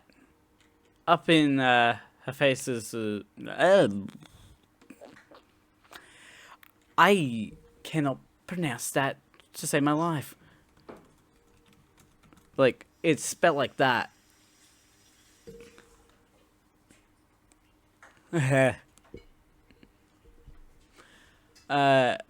Up in Hephaestus' shop, Aina gets an opportunity to talk to Hestia and Lilyruka about how she's bad news. Like, yeah. In his fight against the orc, Belle slices through its abdomen and stabs it through the back of the knee to take it down, and finishes it off by stabbing it in the heart. Man, that is the second creature he's killed by stabbing it in the heart. A second orc approaches, but Belle quickly dispatches it from existence with 2 firebolt blasts. Lilyruka disappears and monster lures land around him, luring in multiple orcs to attack Belle. She then reappears above Belle, accurately using arrows to break off Belle's leg pouch and fish it up, leaving him to die. Damn, that is so evil. Yet somehow the least evil thing that will happen in this entire show. Once out of Belle's view, Lilyruka uses her Cinderella spell to make her Chianthrope features disappear. Oh, that sneaky little dog.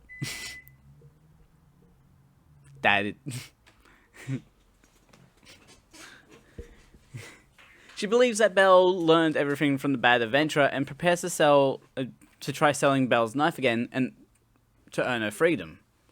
While escaping, Lilyruka prevents a goblin from seeing her and climbs some more stairs, only to be tripped by the bad adventurer and kicked around by him. He knew the layout of this floor that they're on, able to make a simple trap for Lilyruka due to the lack of paths. It's like, wow, of course he would do that. Ripping Lilyruka's coat off, the bad adventurer is amazed by the amount of loot she has, kicking her in the face for good measure. It's like...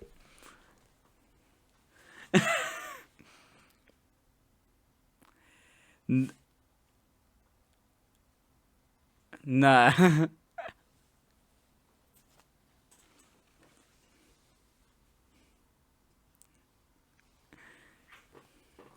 Anyway, it's like, and he finds her magic weapon. The bad adventurer's friends show up carrying dying killer ants, and one of them tosses one at him, turning on him. It's like, oh, drama.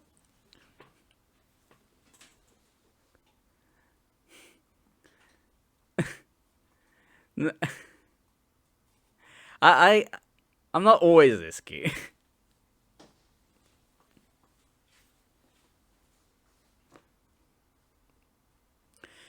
Anyway, running away from his betrayers, he's killed by a killer ant, and the betrayer sees the opportunity to save Lilyruka for everything she has. Forced to accept their help, Lilyruka hands over a key to a gnome safe that contains the Valis she converted to jewels. No, I'm just trying to focus. Sorry.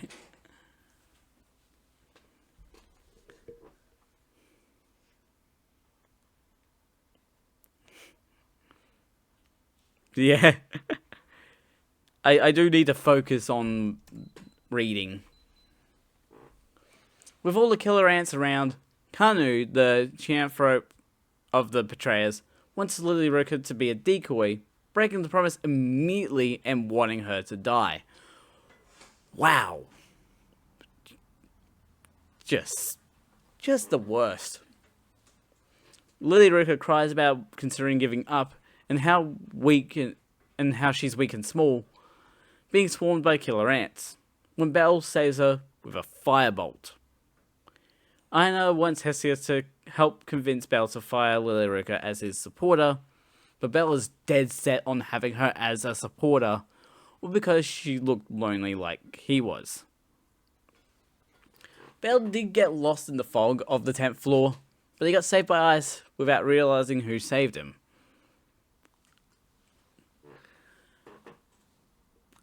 I'm reading.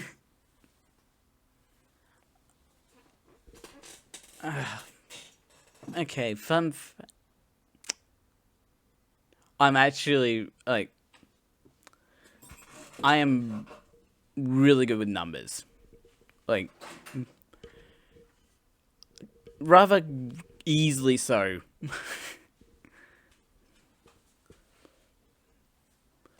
But okay, I am trying to get through these notes. I'm sorry if I'm sound a bit like stern or anything like that, but I really do need to get through this. Yeah. Lily Roker is upset that Belle saved her, screaming about how he's an idiot for not realizing she stole his knife on purpose. Even the Valis they got from trading magic stones was a lie. No money was split 50-50, but 40-60, and on greedy days, 30-70. She even lied about the items costing over twice what they really were. It's like, jeez.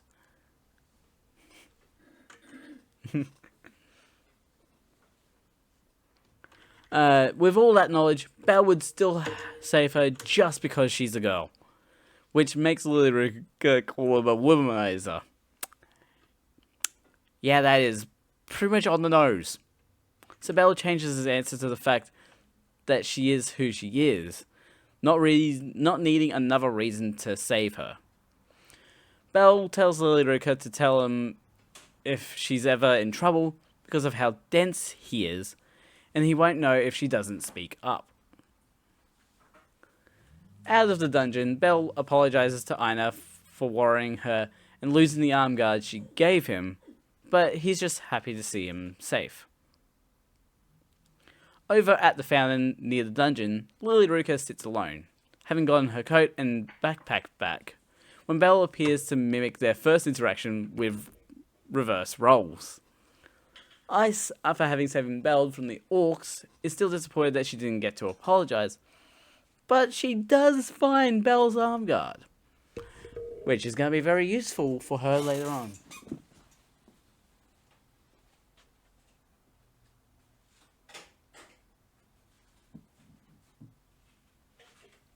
So good.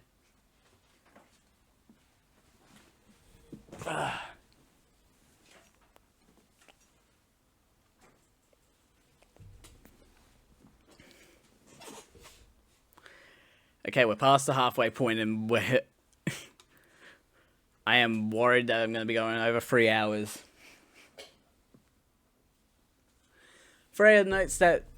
we're moving into episode 7. Freya notes that Belle has gone even stronger again, and whatever she did is making him shine.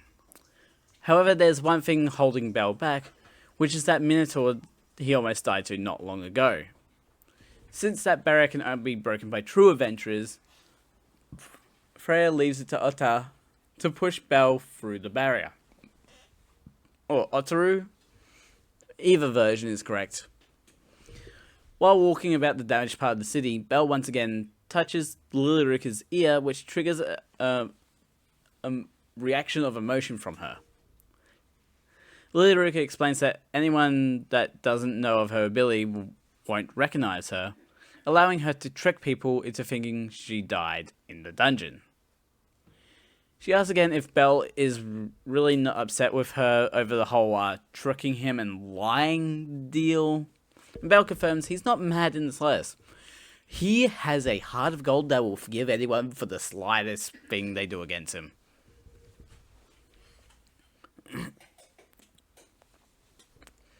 Lilyrika introduces herself to Hestia, and Belle says he'll go make tea, but there's only 2 cups, which makes Hestia think about the potential of a indirect kiss cliche. Classic cliche in the world of anime. The indirect kiss.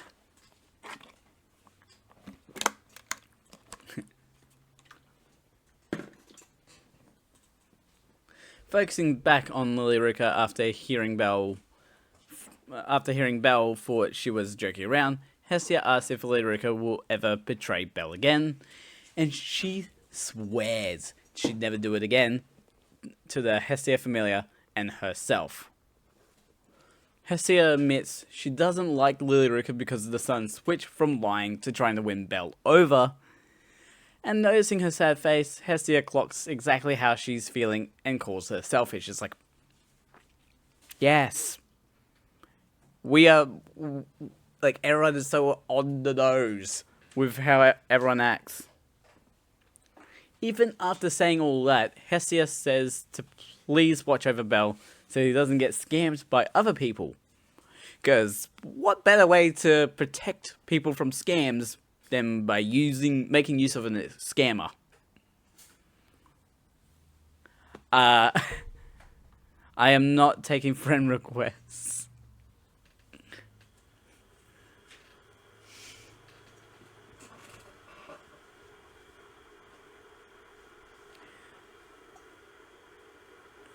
And that overwhelming guilt comes down to Lilyrika's ability to forgive herself. When Belle returns with the tea, yeah, because I do get notifications. When Belle returns with the tea, Hestia grabs Belle's arm in a way that puts it between her breasts. all to shock Lilyrika, but she retaliates by hugging Belle's other arm, showing she does have interest in him. Belle runs off, shouting that he needs to meet Ina at the guild, but he's glad that Lilyrika is now part of the Hestia Familiar. At the guild, Belle sees Ina talking to Ice, so he tries to leave, but walks into a ripped Amazonian adventurer.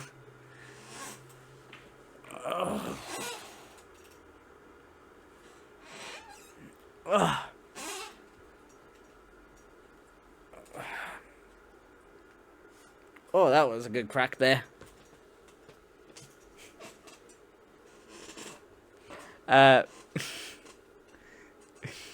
In trying to leave again, Ice flips in front of Belle, letting so that his head is stopped by her rear. Which makes him produce a high-pitched whine. It's like, oh no. He knows how to unintentionally get to second base. Yikes. Maybe even third.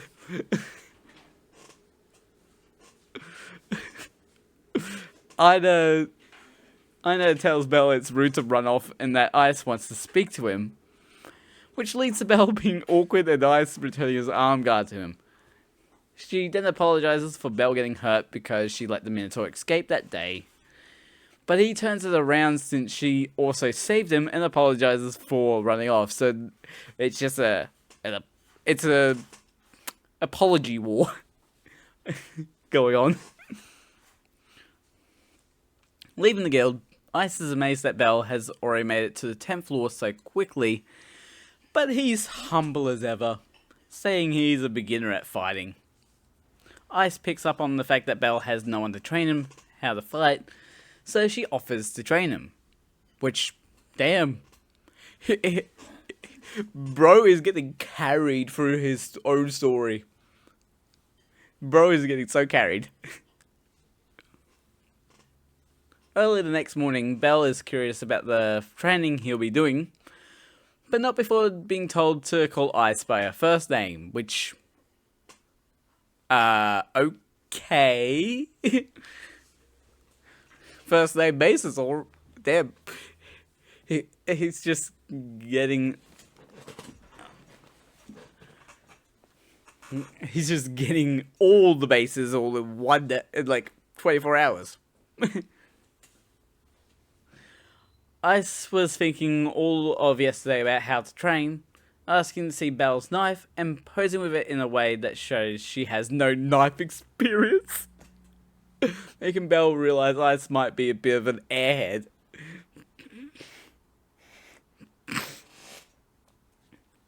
Oh. This is confirmed when Ice kicks him across the face and sends him flying for talking. She apologizes for doing so and lands on them having a duel as practice, using her sword sheath as her weapon. Pulling his weapon and immediately going into a battle stance earns him a compliment for the way he responded to her. Ice says that taking in everything around you is important in a battle, and that in doing so, you'll learn how to fight. She notes that Belle is a coward, but more in the way that having cowardice is necessary to protect yourself. But Belle's fear is of the Minotaur. Which is fair enough, he almost died on the first day we saw him.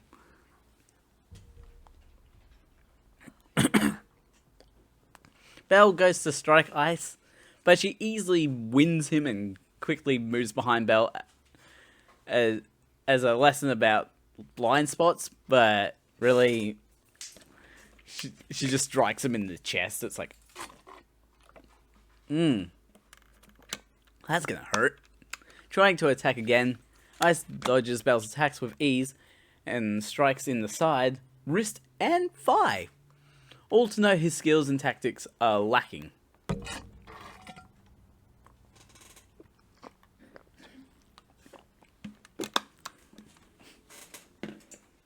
Getting back to his feet, Belle tries again, dodging one attack from Ice, only to get domed by her during his low attack attempt, knocking him out cold. It's just like...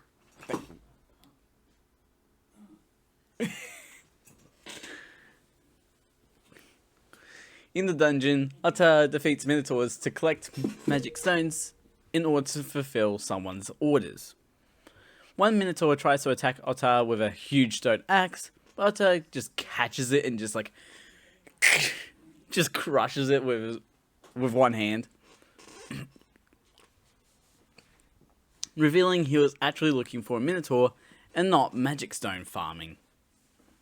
Tossing the Minotaur a greatsword, Utter tells it to master using the greatsword, which the Minotaur accepts, which is already weird that Utter out here is training a Minotaur to use a greatsword for a future purpose. Like, why? On the 10th floor, Belle decides that he and Lilyricka get as far as possible since they'll be taking a break tomorrow. Lilyricka notices that Belle is beat up before they even get into the dungeon. Belle doesn't have a good answer as to why he's just absolutely battered like fish. They come across a group of imps, and Belle tells Lilyricka to stay back so he can fight as the imps form a circle around him. From a distance, Lilyricka shoots tons of mini arrows from her arm-mounted crossbow to stop the imps from closing around Belle. So, she really is helping now. That's good to see.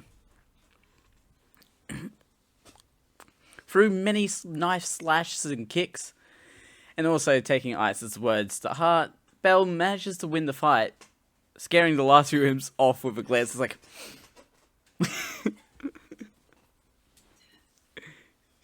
imagine just looking at your enemy and they just run for the hills.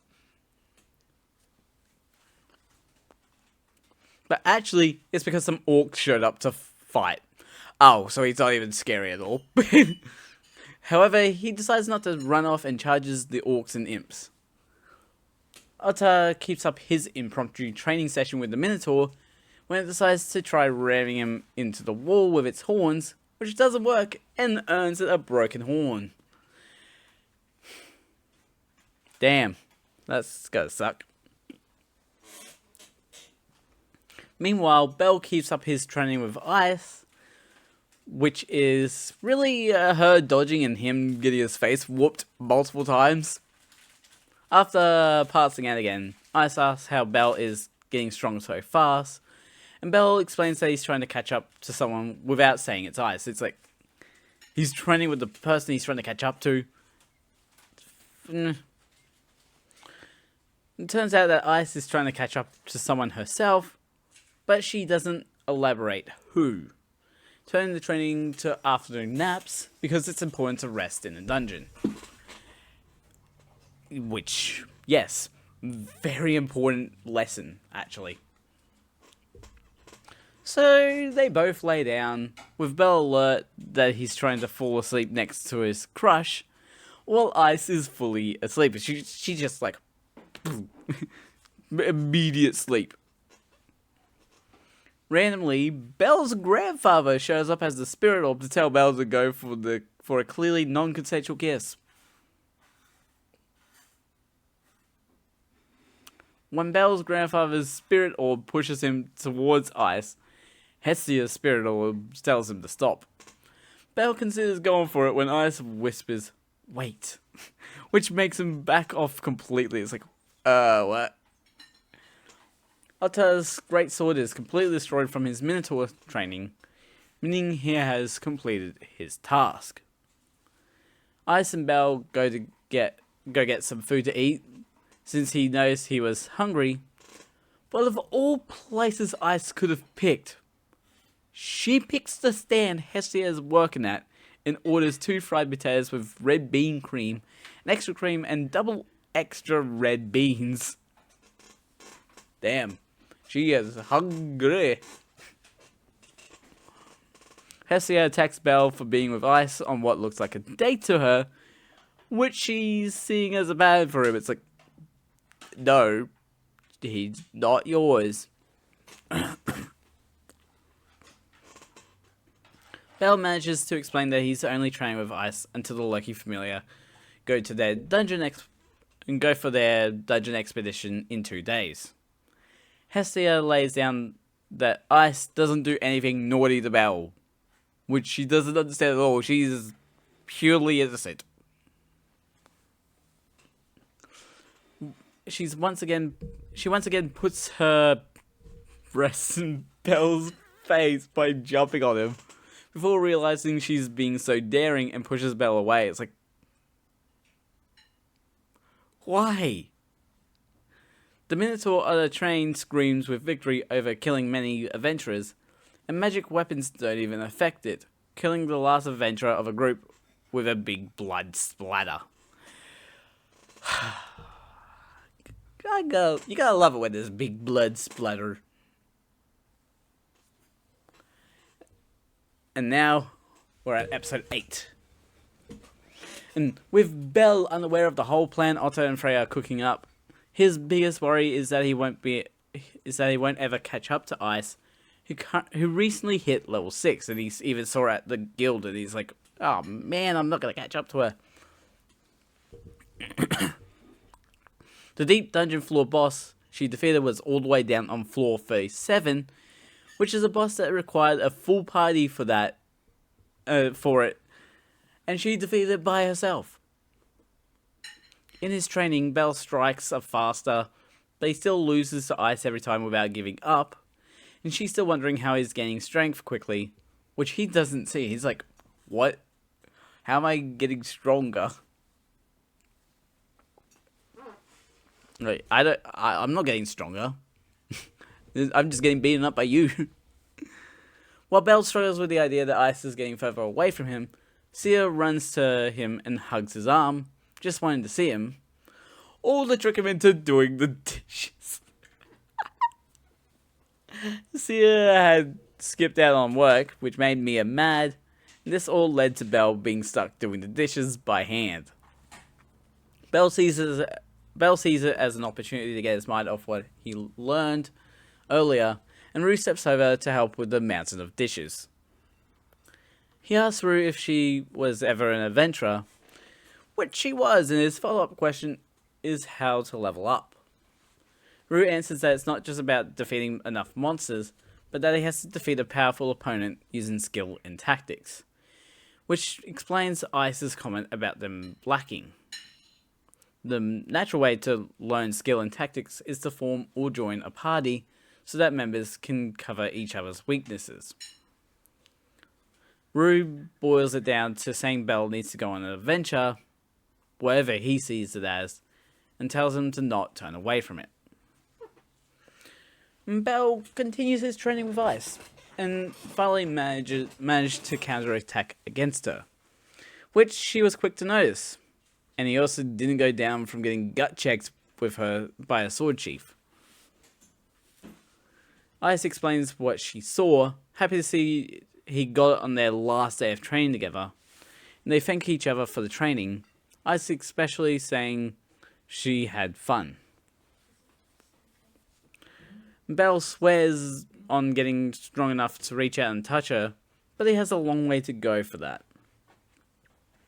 Hestia is glad that Bell's training with Ice is finished, but she's concerned about his ability. Bell leaves for a day in the dungeon without checking his status, which annoys Hestia and leaves her wondering what the ability Bell has even is. At Babel, a member of the Loki Familia announces they're beginning their deep expedition into the dungeon, and that they'll be splitting into 2 teams to avoid crowding the upper floors. The leaders of the 2 teams are the one making the announcement and Gareth. And they'll be having the Hephaestus Familia blacksmiths accompanying them. After passing through the upper floors, the groups will meet on the 18th floor and travel together to the 50th floor, with a goal to reach the 59th floor.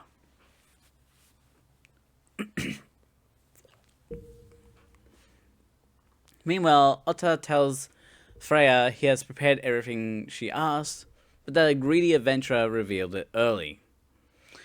It's fine to Freya though, ready to see Bell's adventure, as Bell explores the dungeon with Lily Ruka. Stopping in his tracks, Bell asks Lily Ruka if she senses anything, like someone watching them. She doesn't get that feeling, but she does know that something feels off about the floor they're on. And it's the lack of monsters and adventurers, which reminds Bell of the Minotaur from that day. Continuing forward, they suddenly stop again upon hearing a monster roar, which is the Minotaur Otter trained to use a greatsword. Bell, gripped by fear, is unable to move, so Lily Ruka has to shove him to safety, getting injured in the process. Having to throw Lily Ruka aside to attack, Bell uses his firebolt to no avail, and the Minotaur sends him flying into the dungeon wall so hard it creates a shockwave. The force of impact breaks off all of Bell's armor except for his arm guard. So he's going to need to get new armor now. Beta talks to some injured adventurers to mention the sudden appearance of the Minotaur with a huge sword on the 9th floor.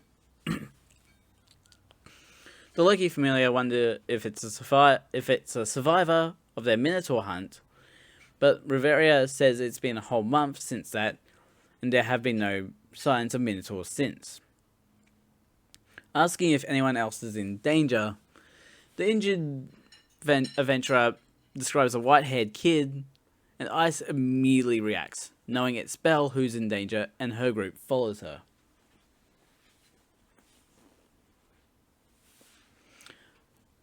Belle dodges the Minotaur's attacks while recording Ice calling him a coward. Pulling his baselard out, Belle deflects and dodges attacks, only to be blown back by a ground strike from the greatsword, and realizes he needs to find a chance to escape. Lily Ruka wakes up to see Belle standing off against the Minotaur and yelling at her to run, and that it's an order. With Lily Ruka going for safety, Belle sees it as a chance for him to escape too, but realizes that if he tries, the Minotaur will focus on Lily Ruka. With no choice but to keep the Minotaur's focus on him, Belle pulls out his Hestia knife to dual wield, hoping to use his speed as an advantage in the fight. Getting launched by another ground strike, Belle's arm with the arm guard is flung right into the Minotaur's horn, breaking the arm guard. The Minotaur then tosses Belle down to the ground from its horn, leaving Belle unable to use his left arm. Ice shows up to save him, and Belle realizes it's the same as what happened last month. Managing to stand up, Belle stops Ice from attacking by grabbing her arm and shouting he can't let her save him again, before calmly walking towards the Minotaur. Charging once again, Bete says it is against the rules of the dungeon to steal someone else's target, before realizing it's Tomato Loser. He jokes about Belle seemingly always attracting Minotaurs, only to be told off about how it's not funny. It's like, yeah. Tiana is unsure about Belle being able to defeat the Minotaur since he is level 1, but Ice watches in silence.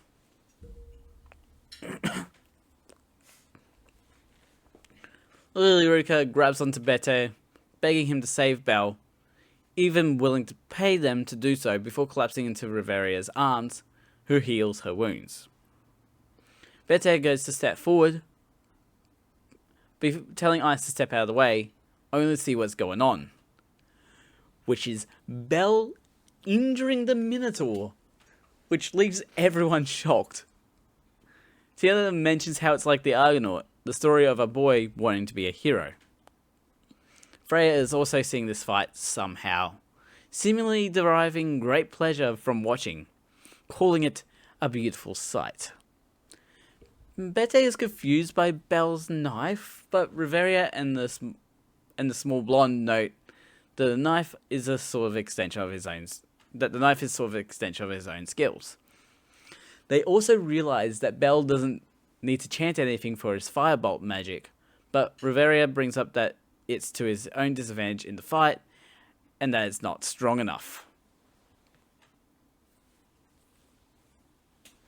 Going in for another attack, Belle's baselard breaks into the defense, but he turns it into a pinning attack on the Minotaur's sword arm, twisting the Hestia knife. This leaves the Minotaur without a weapon, and Belle takes the great sword for himself, slicing the Minotaur with ease. In one final attack, Belle and the Minotaur charge at each other, as Riveria and Bete call him foolish, but Ice says it's alright. The greatsword breaks under the Minotaur's horn, the impact turning the Minotaur's head as Belle crosses under it to stab it in the stomach with the Hestia knife, and uses firebolt to explode it from the inside. He crisscross applesauce this Minotaur and kills it. Amidst the explosion, they notice that Belle passed out while still standing, leaving Lily Ruka worried for his well-being. Bete asks Riveria to check his status, and she reveals that Belle's abilities are all rank S.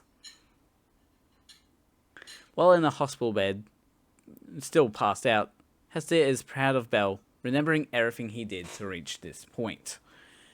It's like, damn, he had the pose and everything when he passed out.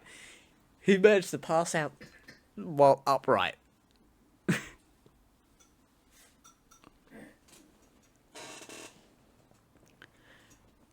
Moving on to episode 9. Aina asks Belle if something good happened to him recently due to him being all smiles. While he's telling Aina about what happened, a redhead adventurer is bothering Misha about Venture's recruiting. Their bickering is interrupted by the shock from Aina that Belle reached level 2 in a month and a half, which Belle is proud of. He has the right to be proud of this one. Belle is amazed at himself for finally beating a Minotaur, and by himself at that. Like, dude, crisscross applesauce that Minotaur. Hestia announces that she's finished checking his status, and Belle wonders if he ranked up because he doesn't feel a difference. Even if Belle's power didn't increase drastically, he did gain a new skill known as Argonaut, which is literally the skill of the desire to be a hero. Hestia teases him for being too old to be a fairy tale hero, and calls him cute when he gets embarrassed. It's like, yeah, it's like, I don't think he's trying to be a fairy tale hero, he's trying to be a hero. Announcing that she's going out, Belle asks where Hestia is going, and it's the day the gods meet, known as the quarterly Donatus. This means that Belle will be getting a title during the meeting since he leveled up, which makes Belle excited. Over at the building where the quarterly Donatus is held, Take Mikasuchi talks to Hestia about how fast Belle leveled up, which he's impressed by since Ice took a whole year to level up. It's like, Everyone is talking about Belle's fast leveling, and Hestia brings up the fact that someone in Take Mikazuchi's familiar leveled up too, by the name of Mikoto Yamato. Take Mikazuchi is taking the Donatus seriously today since the tile for Mikoto is at stake. Belle sweeps around the place while thinking about what cool tile he'll get when he rediscovers the armor that got damaged in the Minotaur fight. Hestia is quick to return, saying she got him a normal tile of Little Rookie. Normal. Which leaves him disappointed. Sia and Rue show up with Belle and Little Rookie's meals, and Sia likes Belle's title of Little Rookie, while Rue congratulates him on leveling up. Customers in the Hostess of Fertility stare and talk about Belle like he cheated in reaching level 2. It's like, excuse me? How can you cheat on leveling up? Sia and Rue join Belle and Lilyruka for the celebration of Belle reaching level 2, which Mia cleared for them to do. It's like, hey, nice. Like, nice that they allow that sort of stuff around here. Rue asks if Belle and Lilyruka are planning to enter into the middle levels of the dungeon, and if they are, she advises against them going lower than the 13th floor currently. She didn't mean that as if they can't handle the middle floors. It's just that they're very different from the upper floors, which is the increase in strength, numbers, and encounter rate of the monsters.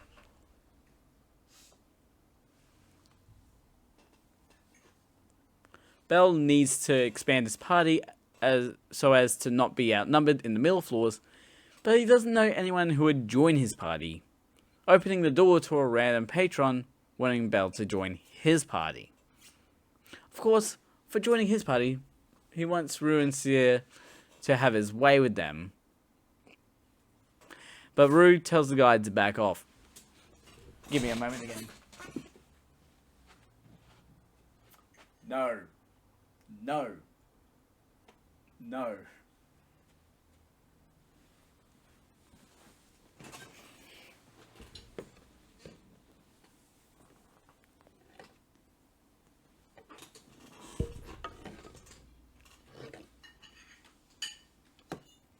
When the guy reaches out to touch her, Rue uses her pint glass handle to twist the guy's arm. Yeah, because you don't just grab at people. The guy tries to kill Rue for twisting his arm and making him look weak in front of his party, but is stopped by Mia breaking her counter, making the party run scared and egg on the way out. It's like, yeah, you don't want to mess with any pub owner that's like built like Mia. They would juggle you.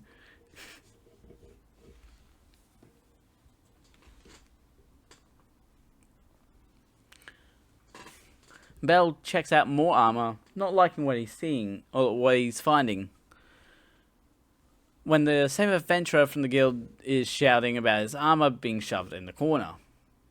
Bell approaches the counter to ask about Wolf Crozo's armor, only to realize he's standing right next to the guy himself. It's like, oh, hi. People take notice of Wolf and Bell talking, with them both being surprised at someone buying his armor and Media's Grey respectively. Yeah, like, oh, you are the person that made the armor that I use? Okay.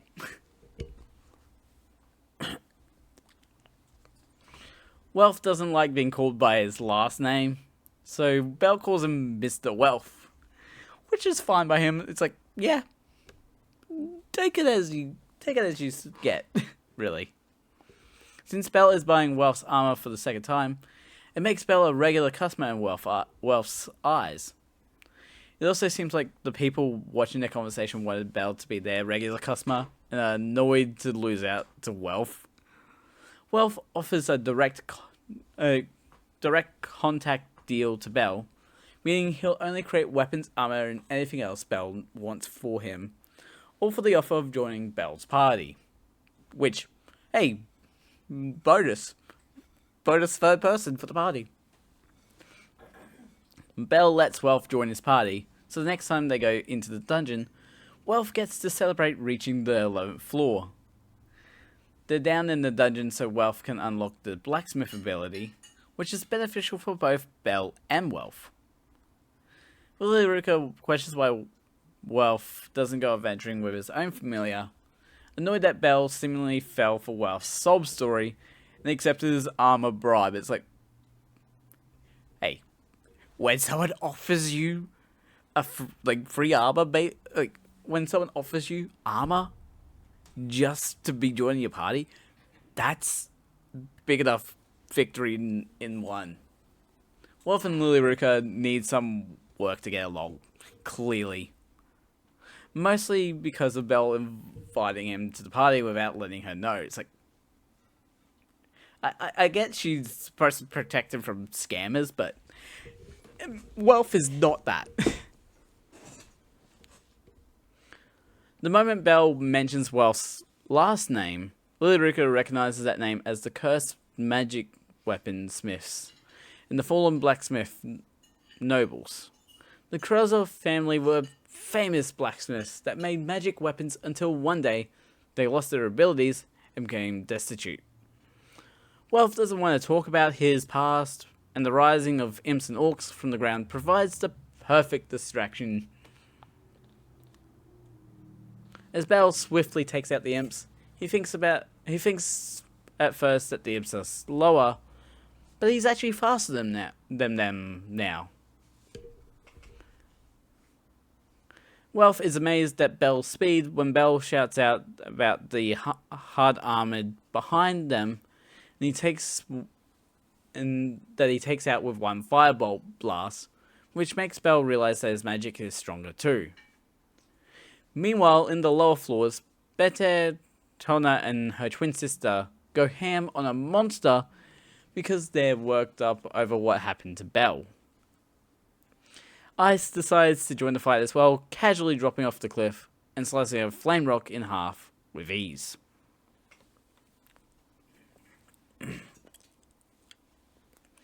While Lilyruka picks up the magic stones dropped by the defeated enemies, Wealth talks about how excited he is to be in a party. Belle agrees, mentioning how there's more freedom to move around, and Wealth adds that the way Belle will engage with monsters will change too. Other parties start showing up on floor 11, so they decide to take a break for lunch after Lillyricka finishes collecting the magic stones. Wealth asks Belle about his right hand, which is currently surrounded by blue and white particles. Their curiosity about Belle's hand is interrupted by another party, as another party runs towards them with an infant dragon chasing them.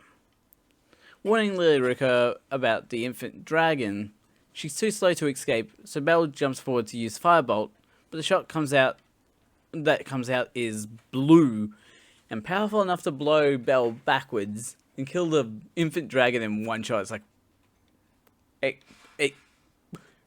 what did I just do?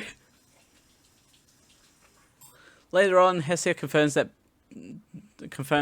Belle's blue shot was his Argonaut skill, which allows him to overcome any difficulty. Basically meaning Belle has an OP one shot whenever the odds are against him. It's like, okay, way to make things unfair on everyone else. Belle brings up the Crozo blacksmiths to Hestia, but she just knows that they used to make magic items in the past.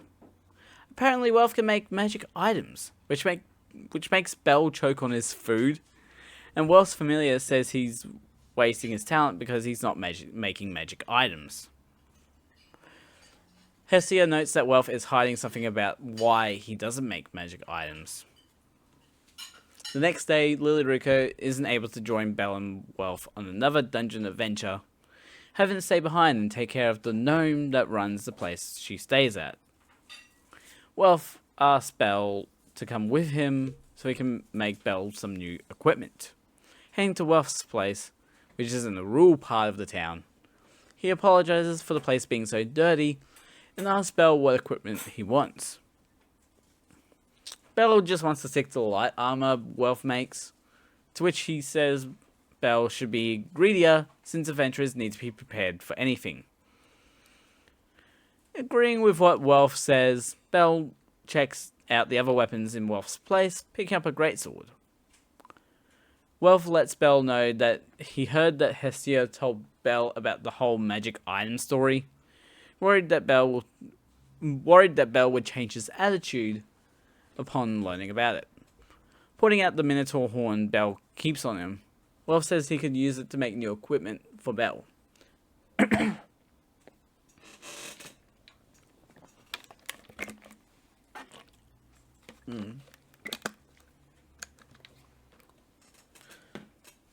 Wealth sets to work on the Minotaur horn while talking about the fact that he doesn't like magic items because everyone was asking him for magic items. He doesn't view magic items as the way to fame, that it's more about the weapons being part of the wielder. Magic items just ruin the dignity of the wielder and the pride of the blacksmith that made it. Inspecting the weapon's quality, Wealth announces that it's the best weapon he's ever made, deciding to call it Yoshiwakamaru after Belle says it's better than Minotan.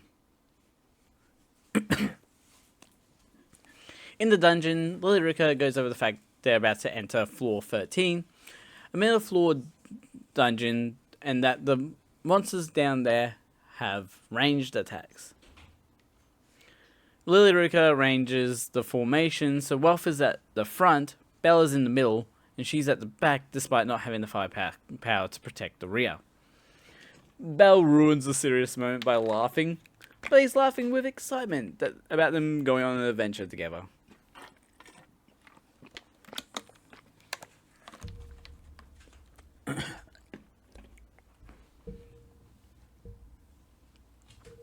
Okay, we're in episode 10.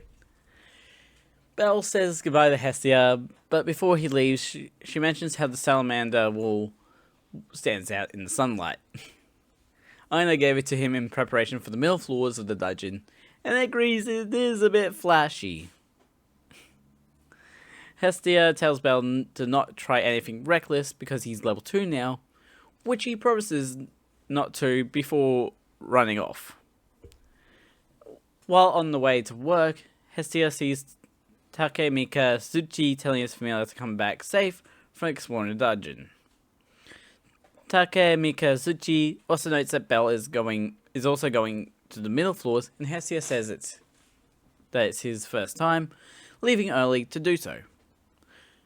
An earthquake comes out of nowhere, small with no damage, but noticeable, and Takemika Tsuchi says they've been happening frequently recently. Down in the dungeon, Belle is attacked by a hellhound biting his armor, with Elf jumping to slice it in half to save Belle. The second hellhound is about to spit fire at Welf, who's slow to react, so Lilirika uses her crossbow to blind an eye of the hellhound, giving Welf the time to kill it. They're confident they can handle hellhound attacks, and Lilirika says they need to move somewhere more open when a bunch of Almirage appear with their red eyes and white fur, leading to jokes about Belle, because he has white hair and red eyes. However, much like the killer rabbit from Minecraft, they prove they can be deadly by pulling out mini axes, all while Lilirika and Welf continue their jokes. Two random characters are talking about Belle and his leveling up from killing the Minotaur, but focusing more on how other adventurers seem to think Belle cheated his way to level 2, and how fast it happened. The male character of the two, Hermes, is interested in meeting with Belle, and the female character, Asfi, is curious about what he has in mind for Belle. Asfi doesn't want them to get caught up in any trouble, but Hermes shuts down her arguing by placing his hand on her head before heading to the hostess of fertility. One of the members from Takemika Tsuchi's familiar has an Almirage axe lodged in their back, and Mikoto takes out the free Almirage chasing them. They have to keep running to escape the hellhounds chasing them down as well. At the same time, Belle, Welf, and Lilirika are surrounded by Almirage. So when Elka sees the scene, he says they'll run right through the situation to escape, which Mikoto doesn't agree with. Which, yeah.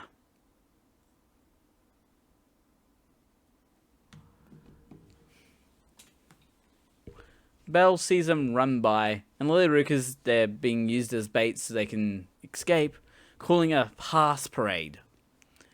Reaching a narrow bridge with deadly drops, Belle uses his firebolt magic to try killing the hellhounds, but it doesn't work on them. Unluckily, the worst damage was to Welf's left arm as Belle kills one, and Welf gets the second, and Belle saves Lilirika from the third. It gets worse as they get trapped with more hellhounds on one side and many Almirage on the other. Remembering Rue's warning about the middle floors as the three are slowly whittled away with attacks to tire them out when the roof gives way to many bad bats from above.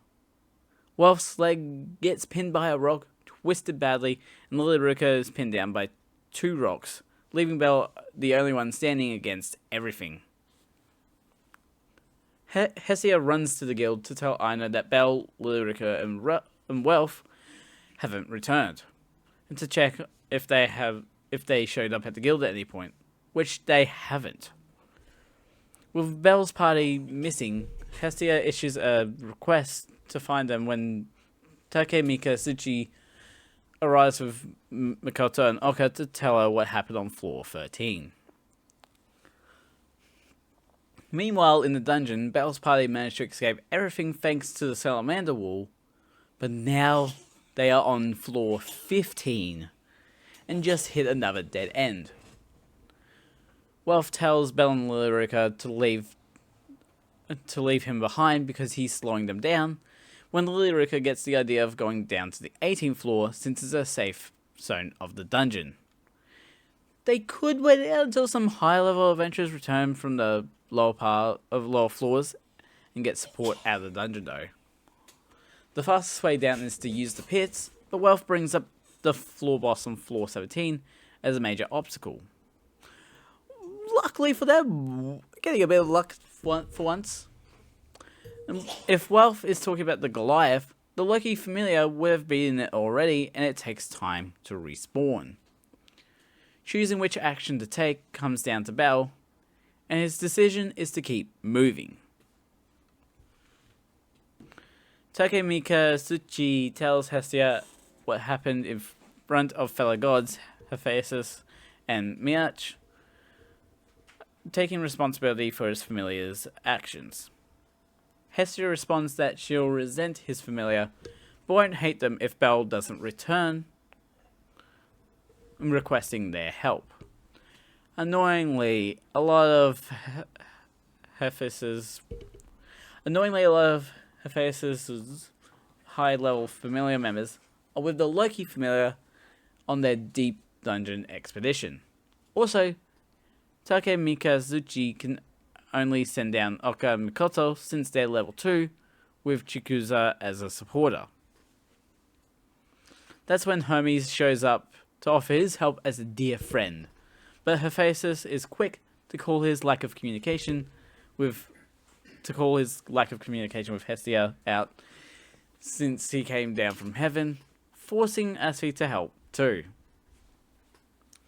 While everyone is making the plan to save Bell's party, Asfi pulls Hermes aside to reveal he's intending to enter the dungeon, which is against the rules. Hestia overhears them and wants to go down into the dungeon as well, sensing Bell is alive, who is currently going down the pits. Hermes asks if Asfi can protect him and Hestia by herself, which she can't guarantee, so he plans to invite one more person. Meanwhile, Lilyruka, Wealth, and Bell are gagging on the smell they're using as a final defense against the monsters. One Hellhound tries to fire blast them, but Wealth uses his Will-O-Wisp magic to contain the blast in the Hellhound, exploding it. However, since Wealth had used it a few times already, it's leaving him exhausted. Freya is wondering what Hermes is up to as he begs Mia to let Rue help them out with rescuing Bell's party, but not caring since she's the only one that gets to play with Bell. Back in the dungeon, Lilyruka's stink bag has run out of stink. Well, that stinks. And the first monster to attack them is a Minotaur. Bell quickly disarms the Minotaur, literally before slicing its chest multiple times to defeat it. More Minotaurs show up, and Bell picks up the defeated Minotaur's axe and uses his Argonaut ability to kill all three in one shot, which almost takes all of Bell's energy. Outside the dungeon, Hestia prepares to head into the dungeon with everyone else when Rue shows up in her adventurer outfit to help. Oh my gosh, I still got 2 episodes left. Okay, episode 11. Bell and Wealth continue finding their way down to the 18th floor, but all 3 are exhausted, with Bell determined to make it down. Rue takes out the Almirage with ease, while Asfi deals with the Hellhounds, leaving Oka and Makoto impressed. They quickly reach the cave-in Bell caused to kill the Minotaurs, and Hestia finds Bell's knife, and Rue climbs the cave into to only see empty vials and magic stones scattered. Asfi figures out rather quickly that instead of going for the surface, Bell's party decided to go for the safe zone on floor 18, and that they used the pits to get down. Rue agrees with Asfi, knowing that since Bell survived the true adventure, he'd keep going forward and down. Both Wealth and Lilyruka have collapsed. Wealth from mind down of too much magic use, and Lilyruka from absolute exhaustion. Forced to abandon Lilyruka's backpack, Belle carries them both using the straps from the backpack. Reaching a hole down to the next floor, Belle takes the massive drop, which luckily leads into a slide to the next floor. It's like, damn, bro got luck on his side. Hestia questions Hermes on why he decided to go into the dungeon to save Belle. The real reason, not the friend excuse. Turns out that someone requested him to check on Belle's status, but he does also have his own invested interest in Belle, if he's the one to bring everyone into a new era. Reaching an open room, Belle sees the Great Wall of Sorrow, hoping that the Goliath doesn't appear before him at this moment. As he's racing across the room, the Goliath begins to respawn next to him from the Great Wall of Sorrow. Making it at the last second, the three slide down to floor 18, landing on grass, right in front of ice. What are the chances? When Belle wakes up again, he's worried about Lilyruka and Wealth, discovering that Ice is looking after him. Trying to stand up and ask about his friends, Belle ends up falling into Ice's chest and freaks out before spotting Wealth and Lilyruka resting. Ice explains that Riveria and the other healers helped him and they'll be fine. Belle thanks Ice for saving them, and she takes him to the expedition leader, which is the blonde kid. We'll learn the blonde kid's name in the spin-off show. Thanking the blonde kid for everything, the blonde kid states Ice wouldn't be happy if he let one of her acquaintances die. The expedition team are staying on the 18th floor currently since some of their members got poisoned by a monster, and the swiftest members are making their way to the surface to get the antidote and return. As Belle and Ice leave the main tent, they're confronted by Tiona and Tione, with Tiona constantly calling Belle by the name Argonaut and hugging his arm. Tione leans towards Belle to present her chest to Belle while talking about how he must be level 2 to access the middle floors. Belle goes to check out floor 18 with Ice following along to make sure he's okay, curious as to where the light is coming from. Exiting the forest answer, Belle sees that the roof of the dungeon is just all crystal. It's like a chandelier up there.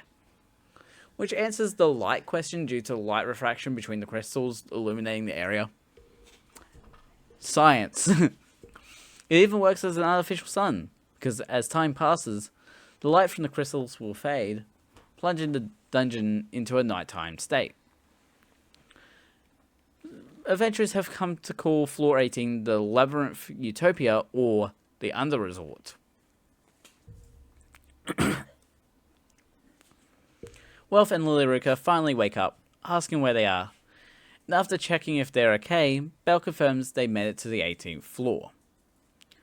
Both of them apologize to Belle for slowing him down, but Belle reassures them that they survived thanks to Lilyruka's suggestion of reaching the 18th floor and Wealth's protection from the Hellhounds. They're both surprised to see Ice, who came around to say that dinner is ready. At dinner, the blonde kid commends Belle's party for reaching floor 18, asking everyone to treat them with respect. Good. Treat everyone with respect. Ice gives Belle a fruit from the dungeon to eat, but it's too sweet for him, and Lilyruka offers to eat it. Wealth snatches it to eat for himself, agreeing that it is indeed too sweet, resulting in Lilyruka kicking his back for snatching the fruit. Tiana and Tione swarm Belle to ask him how they can raise their abilities to S rank, much to Ice's chagrin. Belle is saved from the awkwardness when he hears Hestia in the distance as she tumbles her way down to floor 18. It's like, whee! Hestia is happy to be reunited with Belle, and he apologizes for worrying her when Lilyrika wrestles Hestia off Belle because he needs his rest.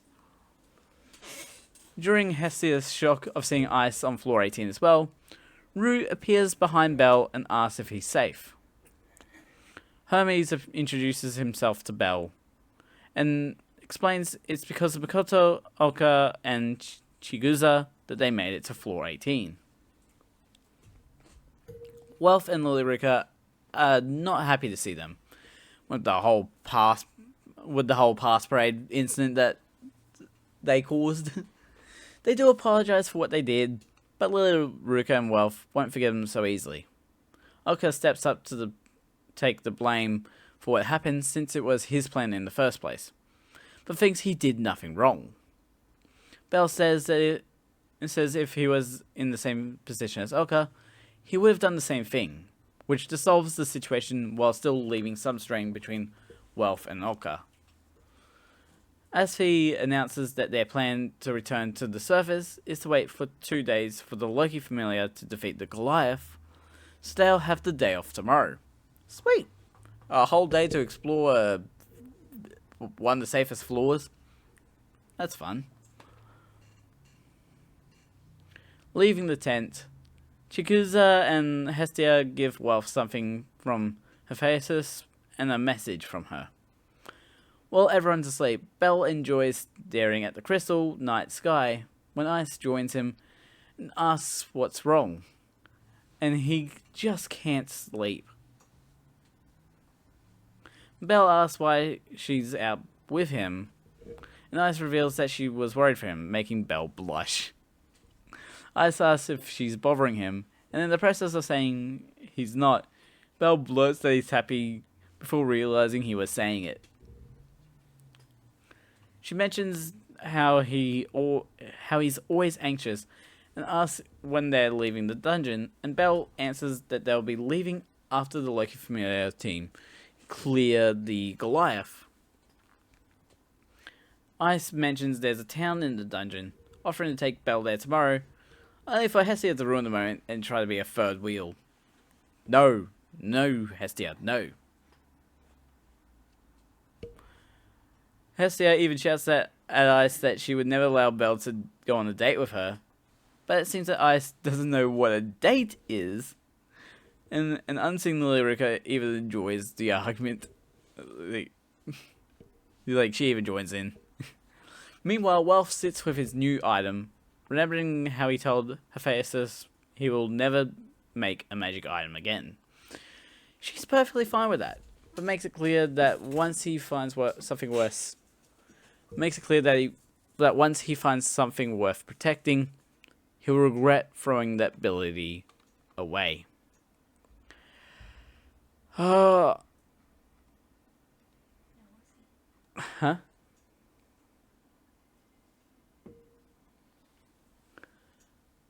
Episode 12.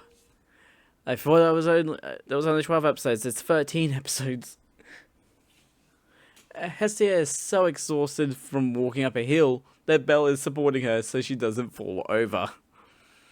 She thought she and Belle were going on a date, but everyone is there, looking out over the massive crystal structures in the distance. Asfi mentions that monsters also visit floor 18 like adventurers, and that it's more of paradise for them and not adventurers. Hestia is enjoying the view, but it seems that Hermes is cooking something up that has to do with Belle. In the tradition of reading the written language wrong, a sign that says the trade welcome to join us is read as welcome fellow adventurers. Again, I don't know if it is wrong or not, but man, translations be wrong around here. Ice says the town, which was founded by adventurers, is called Rivera.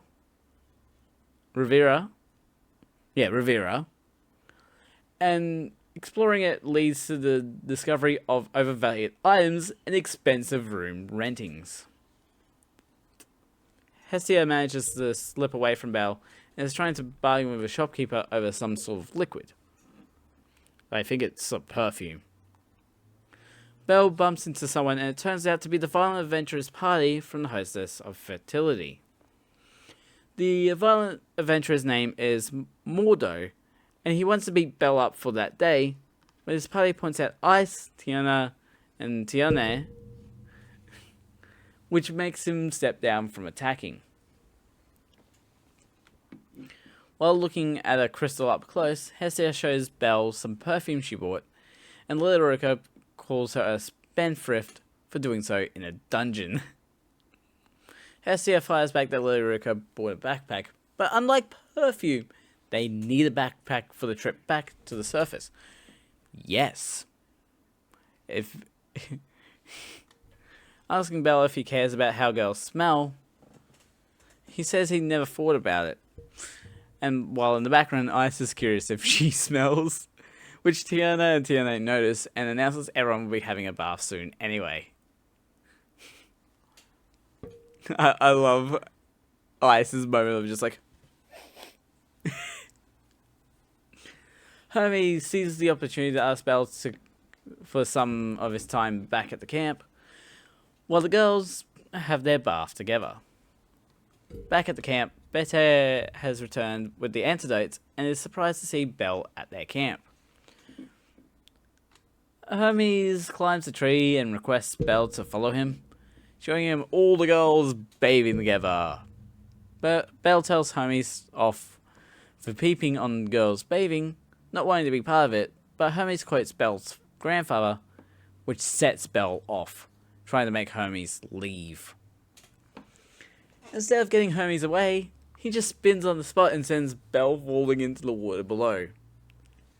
Somehow, Tiana and Tiane aren't angry at all, and Asphy immediately knows Hermes was behind it, so literally just gets out of trouble. Mikoto and Chikusa are hiding themselves in the bushes, while Lilyruka is just stunned, and Hestia is also fine with the situation. So, 50-50, I guess. Behind Belle, Ice is standing there, protecting her modesty, and when he sees her, he defies physics to get away as quickly as possible. Like, literally, like, jumping out of the water, running on the water, basically. Hearing some splashing in another water source, he ends up seeing Rue bathing, unintentionally peeping on her and apologizing. Rue forgives Belle after he explains himself, saying humility is a virtue, and tells Belle not to belittle himself. Man, how is he not getting in trouble for being a peep? Belle thanks Rue for coming down to save him, and Rue reveals she was planning on coming down to floor 18 soon anyway. Reaching a mass grave with weapons sticking out, Rue leaves a flower for each one, explaining that it's the familiar she used to belong to. Another familiar set a trap for her familiar, which killed everyone but her. Rue asks Belle to listen, explaining that she's on the guild's blacklist for wiping out the enemy familiar.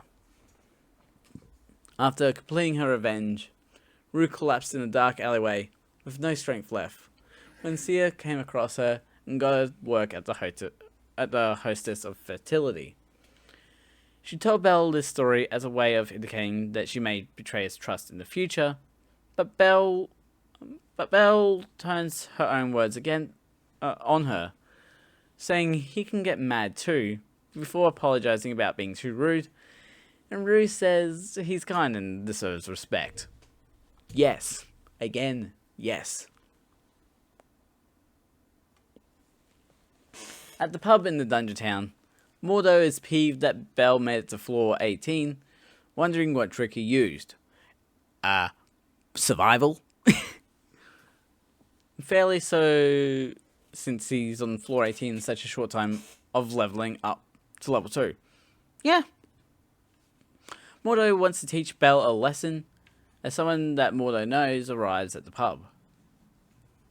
The next morning, Bete is angry at Belle for peeping on ice because he's not allowed to, and tries to kick Belle, only to be dragged away by Tiana and Tiana. They say it was all Hermes' fault, and he's got his punishment from Asfi and the girls. Bete asks why Belle is even down on floor 18 in the first place, only to not get an answer. Ice walks upon the scene, and she and Belle talk about how she's leaving with the first party and he'll be with the second. Hestia is annoyed that Belle peeped at a time of a massive group, going to put on more perfume on when someone invisible grabs her. Belle goes to check on Hestia, only to discover a note and runs out of the camp, past Elka's training. The note tells Belle to go to the tall crystal on the far east side of the central forest if he wants Hestia alive. Reaching the crystal, Mordo steps out to tell Belle to follow him to a cliff for a duel, where if he wins, he's taking all of Belle's equipment. Smacking his sword on the ground to throw crystal on Belle's face, Mordo turns invisible and clocks Belle in the face multiple times, knees him in the gut, and kicks him in the face. The real person behind Mordo's invisibility is Hermes himself, who gave him a Hades head magic item, all to show Belle the ugly side of humanity. Hermes notices that everyone has caught on to the situation, leading to a 3 versus an entire group. Hestia is close enough to hear the fighting, and is annoyed that she's being ignored and abandoned. Thanks to them leaving, Lily Ruka is able to free Hestia from her bonds, explaining she used her Chianthrope sense of smell to track the perfume scent. Oh, convenience. Convenient smelliness is convenient. Wealth uses his Will-O-Wisp magic to make the opponent's magic explode in their faces, and Makoto flips the third guy over herself to be pinned by Elka. Mordo's mates join the fight and slice Wealth's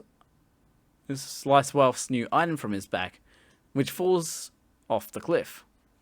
Wealth gets pinned by the buff guy, only for Rue to show up and knock him out with one headshot, and a nose ring with a blow to the stomach. Meanwhile, Belle is still getting his butt whooped by the invisible Mordo, but keeps getting up and accidentally blocks Mordo's attack. Stepping around Belle, Mordo goes for a double-fisted head blow, but his grunt gives him away, giving Belle the chance to almost kick him in the face. Belle manages to keep dodging grab attempts from Mordo, so he tries stepping up to kill Belle with his sword, only to be dodged again and again. In the dodge, Belle slides back far enough to break some crystal, so he uses it to return the blinding favor from the start of the fight. Somehow managing to block Mordo's sword swing, Belle's knives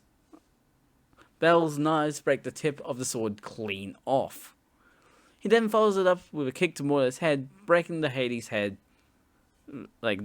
magic item, and making Mordo visible again. Hestia then shows up to the situation and uses her divine power to drive everyone away from Belle, only to almost accidentally kill him herself with her bountiful chips. They apologize to each other, Hestia for letting Belle get beat up over her, and Belle for failing to protect her. Since Hestia used her divine power, in a dungeon no less, it summons something so big and powerful that it cracks the sky. We've got one more episode, and I'm going to try and go through it as quick as possible, because I'm nearing 3 hours. So, episode 13. Hermes explains to Asfi that the dungeon hates gods, as the entirety of floor 18 is plunged into night mode, and a black Goliath drops to the floor. Other monsters like hellhounds and bugbears spawn in, and Bell rushes to go fight, but Rue stops him and asks if he's willing to fight with the current party around him. Choosing to fight, Rue calls him a bad leader, but they made the right decision, jumping down to help those unable to fight, with everyone but Hestia and Chikusa following. Mordo gets knocked around by the Black Goliath and his sword knocked away by a Minotaur. Seconds from being punched in the face, Bell saves Mordo and Lilyruka drags him to safety, telling him to be grateful that Bell saved him, even after everything he did. The town is also confused about what's going on when Asfi shows up and asks them to gather up the troops and kill the floor boss, adding that their escape route has been blocked off. Back over at the Black Goliath, Rue stabs it in the leg to bring it down to attacking level for Makoto and Oka, but their weapons only get stuck in its hand. It prepares to use Howl on Makoto and Oka, but Welf saves them by using his Will-O-Wisp magic to make it go off in his own mouth. However, it's able to use it again immediately, so Rue uses her weapon to smack the attack away into a cliff. Rue is able to clock the Black Goliath as potentially a level 5 floor boss, which is honestly insane that it spawned here. Asfi communicates that she's gone the town to come help, that the mages have started their incantations, and asks Rue to keep the Black Goliath busy, which ends up with Asfi getting roped into it as well. Many attacks from everyone ring out, from bows, spears, and swords, even catapults, all to delay time for the mages to finish their incantation. One of the Black Goliath's howls blasts voles across the field, his shield protecting him, but the mages are safe thanks to other shield bearers showing up. Voles shouts that there are many weapons available and to not worry about teamwork, just to avoid getting in other people's way in the fight. Bell manages to save one adventurer from a hell attack and tosses a guy at Welf, while somehow launching himself at the Black Goliath to slice off its leg. The mages manage to unleash their spells upon the Black Goliath to freeze, electrocute, and burn it, causing its bottom jaw to fall off and drop to the ground again. And drop it to the ground again. Even with all that damage, the Black Goliath gets back up and recovers fully, angrier than ever. With it continuing to fire howl attacks like a laser gun with no cooldown, Bell, Rue, and Asfi gather together, with Rue asking Bell to keep the other monsters away from the mages. Lilyruka runs over to Hestia to ask for all the equipment they have, and asks where Chikusa is. Hestia believes she ran off to be with Oka and Makoto, and Lilyruka spots a special weapon against the pile of weapons.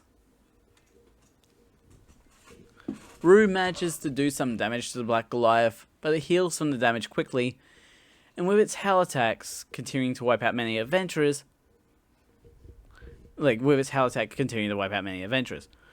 Chikusa finds Oka and asks for his shield, which she clocks as him doing something that will get him killed.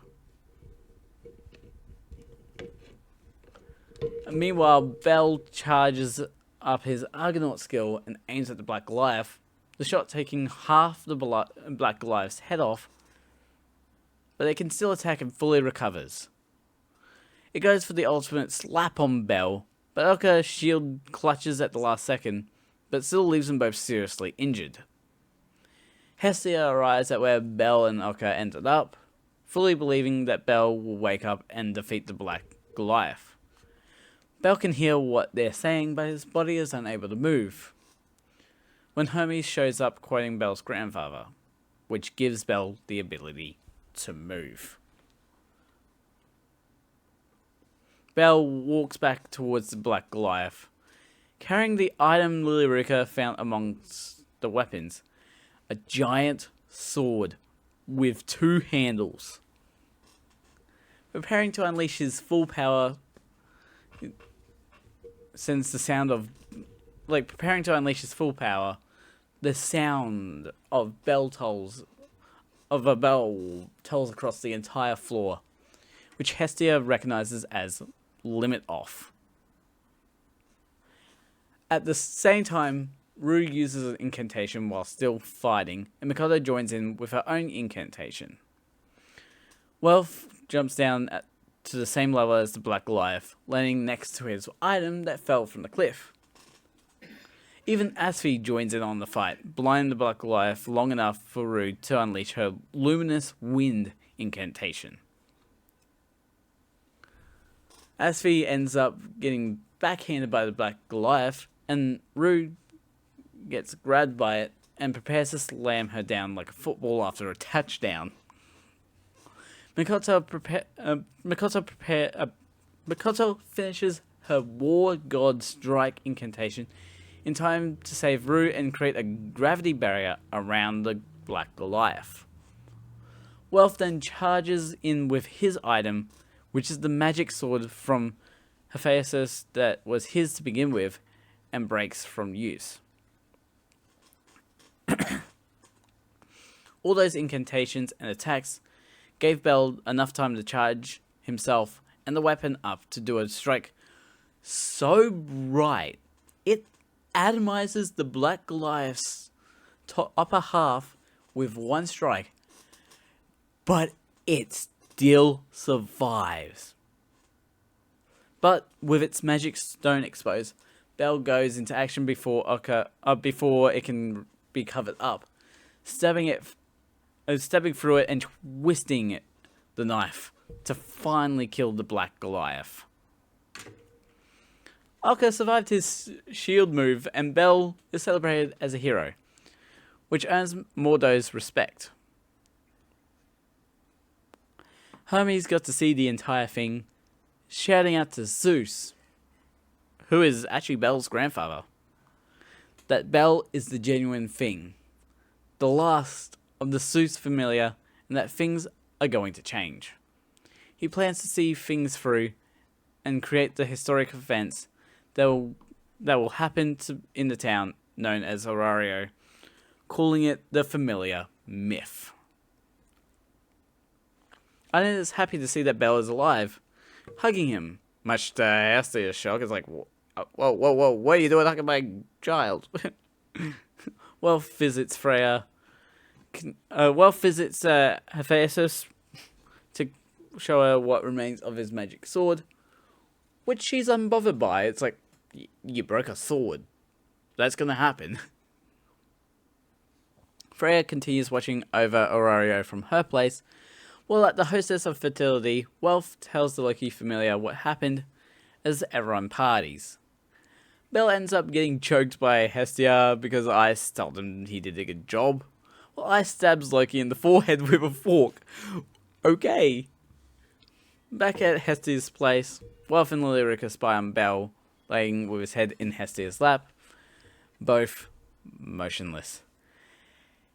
And that is what will mark the end of season 1 of Danmachi. Honestly, this season has been for a first season, this is a really good starter season of introduce us to the world, introduce us to Belle, introduce us to his familiar, and grow it. I hope you guys did enjoy today's episode. For YouTube, links will be in the description to all my channels and to Twitch for you guys to go check out. Don't forget to subscribe and hit the notification bell so you know when the next video comes out. A ding, a ding, a ding. And Sidecrafter out.